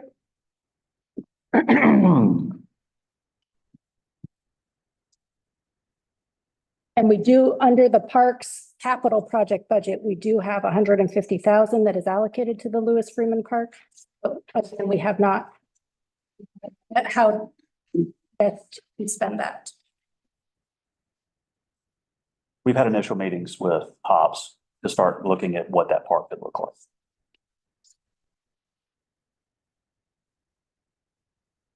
As you can see from this, Heather and I are not the most popular people in the organization right now. A lot of saying no. Favorite word. Sorry? It's my favorite word. Got to use it a lot. Yep.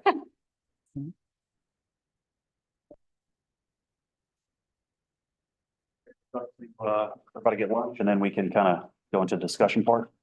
Yeah, do we want to, well, let's do a 20-minute recess. Come back. Okay.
All right, welcome back. We are now into we're now into the discussion section.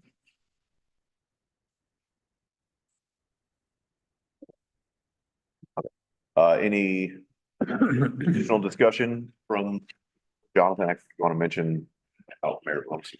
Yes, throughout the budget, there is a 2% merit bonus. That is a one-time bonus. Last year, we did the first merit bonus. We used some savings from health insurance savings that we had created through companies. We wanted to get that up 2% this year and hopefully continue to increase that year over year if we can. That will go through the performance appraisal process that we developed last year, or I guess last calendar year. And we'll keep working on that to perfect that. We had a few things that we want to change and make better. And then we will start those likely in October. And that way we can try to get those bonuses out prior to.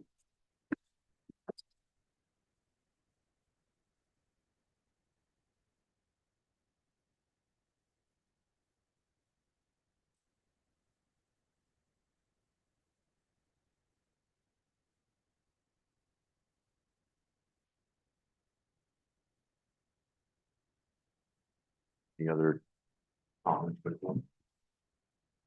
I do have one question. It's regarding the medical insurance. Are you still keeping the same provider with that? So you're still trying to negotiate a rate because you were saying that it may increase? We're waiting for them to come back with what our increase should be or our new rate should be. Because we switched and got a really good deal last year, we were expecting a 5% increase. Heather budgeted 8 just to have a little wiggle room. So we'll see what that comes back. It's still Blue Cross and Blue Shield? Yes, ma'am. Okay, all right. And we have Thank you. very good health insurance, Yes, very good health insurance. thank you. So just a couple of things. It would seem like the recycling change, that's something that all would like us to pursue. Get back to you on color. I think the other thing is the vehicle tax. That is something new that will affect everyone who has a car. I think it's a good solution for this budget and also a good solution long-term because that is money that can only be used for paving. And so that partnered with Powell Bill, which nowhere I've ever worked provide Powell Bill could cover what needed to happen. Previous experience, when they did their road study, they were 100 years. They had a 100-year deficit in terms of how long it was going to take to pave each road. Once they passed the vehicle tax, they were able to get that to a manageable 33 years. And then obviously you'd have to continue to work to get that down to what the life cycle for a road actually is. Traffic counts and how often it's used. So this would start to move us in that direction and get us ahead of the curve. Because the last thing we want to do is say, we're fine because every road that we're getting or taking in is brand new. But we'll see pretty quickly. You'll have potholes that need to be fixed, manholes that need to be fixed around. Anytime you dig something up, you're going to have to come back a year later and fix that. So it's just going to be a continuous amount of problems. Plus, as you saw in the budget survey, people are interested in sidewalks, greenways, multimodal.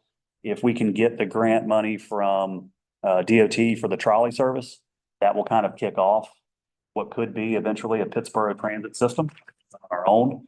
And this will also help with that. So I think it provides a lot of options. But again, as we mentioned, it's essentially a tax. I mean, it is a tax. Yeah, I think it's always frustrating to me how little the Powell bill covers of, it's usually a couple blocks of sidewalks basically each year. So it's tough to catch up or maintain. So if we could move, so let's say in 2 years, when the budget's a little bit easier to work some of these things in, if the vehicle tax is used for, let's say, street maintenance, then you could move a larger portion of Powell bill into sidewalk repair, which we still have plenty of sidewalk repair that we need to do in Legacy Pittsburgh. Obviously, the new subdivisions won't require too much sidewalk work for a while, and road work for that matter.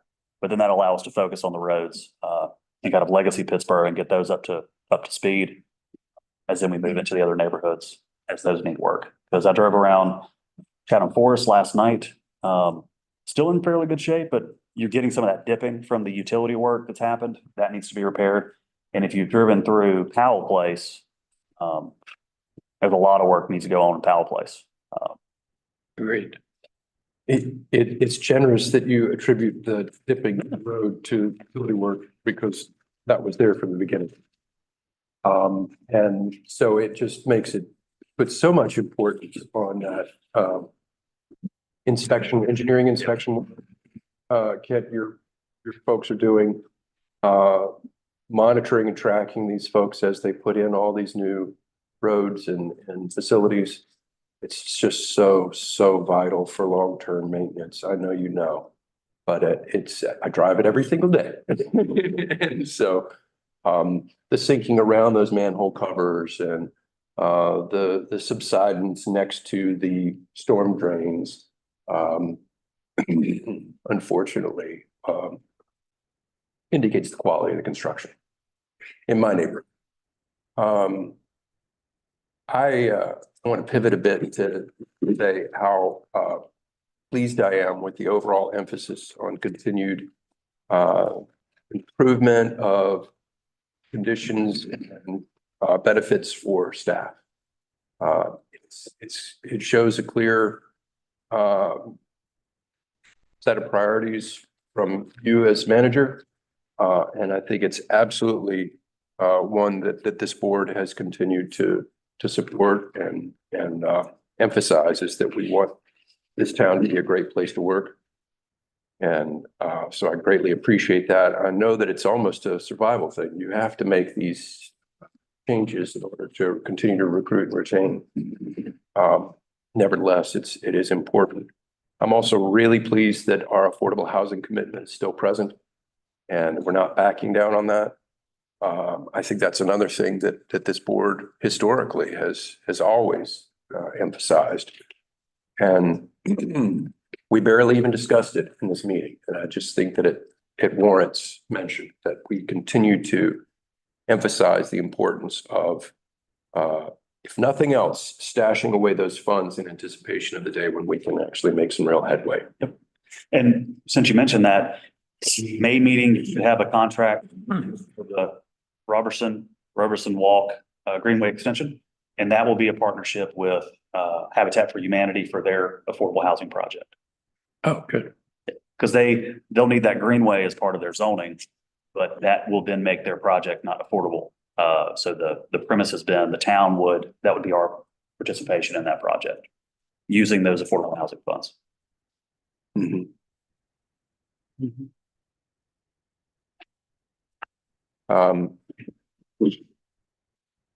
I'm also just very encouraged by some other bullet items that you included in your memo, Jonathan. The Tree City USA designation, the skate park.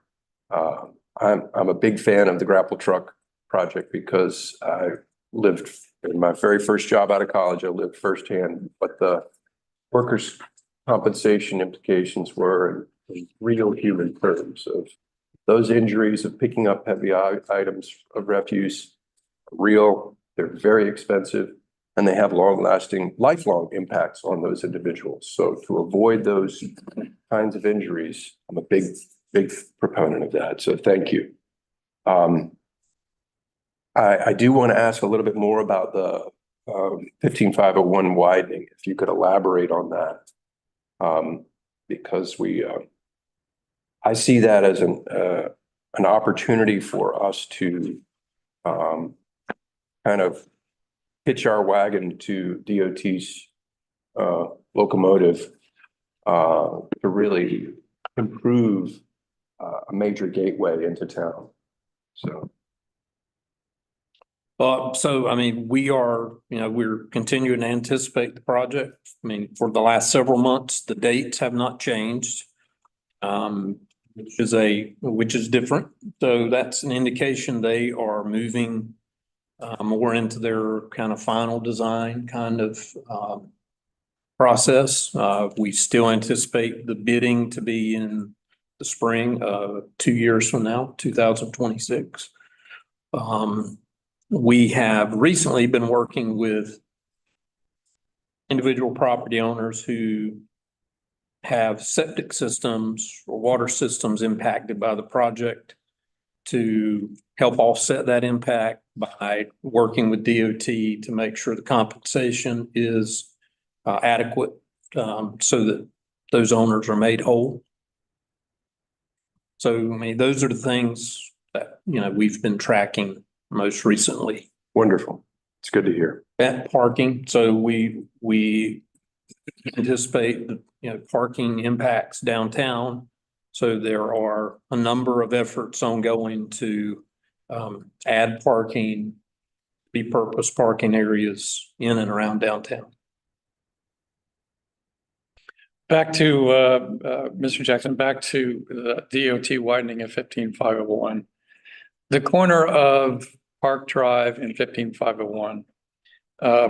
There's a problem with water, stormwater down Park Drive. Can you talk a little bit about that and ways we can mitigate that? So It's not a budget I topic. know there's been some discussions with a neighborhood effort, I'll call a neighborhood effort, and NCDOT directly with an attempt to include something in the DOT widening project. I think those discussions have not been as productive. The town has not been directly involved in that, just tangentially involved. As we get the final designs from DOT, we certainly can have a part in providing, technical assistance or guidance to the neighborhood group that's trying to improve that area. At this point, that's what I kind of see our role as being, and for that particular situation. If there was an opportunity to go in on a grant application for stormwater mitigation efforts at that corner, is that something that we could contemplate?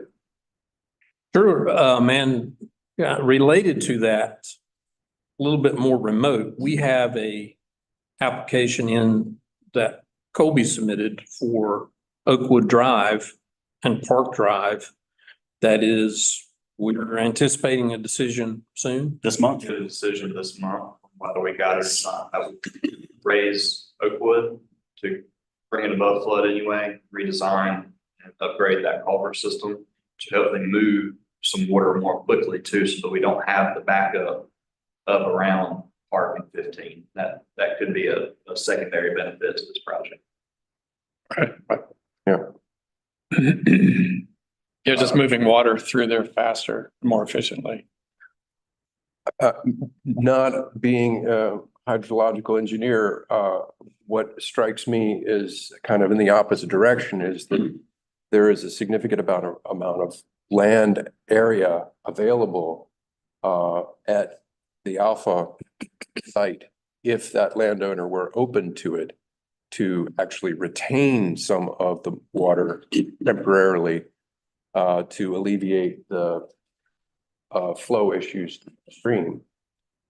And not to get too much into the weeds in it, but I had hoped, and I suggested to DOT before, that they think about those retention opportunities along the entire length of 15501 as the hydrology dictates. So Good point. slow the water before it gets to Park Drive so that we don't have the congestion and flooding in Park Drive. Yeah, there's a lot of surface area on Alpha Center. Yeah. Exacerbates. Yep. So I know the owner, so Yeah. I'll talk to them about maybe a water retention pond just south of their proper. He owns the property on Park Drive also, so maybe a water retention pond right there to slow it down. I could bring that up to them. Yeah. Well, there's such a nice bowl form right there at the corner already. Anyway. Thank you. So in addition to that, actually, that flooding, if you think about it, on 15501, it starts before you get to We have- past Powell Place. And everyone knows that it floods all in that area because there is a stream back there. So that stream sometime overflows. So it's a stream that seems to run all the way from Powell Place in the woods, and then it comes further over. So I'm assuming that once they do widen 15501, they may put some culverts there, they may do something because it does overflow in that area even before, as I said, even before you get to Park Drive, long way before you get to Park Drive. And it overflows into the street. And if there's a huge rain event, there's flooding in that area, which is very, very dangerous. So hopefully that will, with this widening of 15501, maybe that will mitigate some of those situations. And also, we now have more impermeable surface area with Belmont Place going in. All that water's coming down that hill now too. Yeah. So that's gonna cause problems. Something to think about for next year.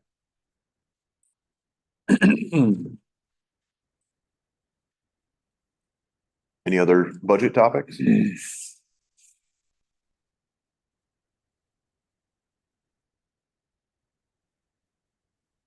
Take a motion to adjourn. So moved. Second. Second, Commissioner Bonnets. All those in favor, say aye.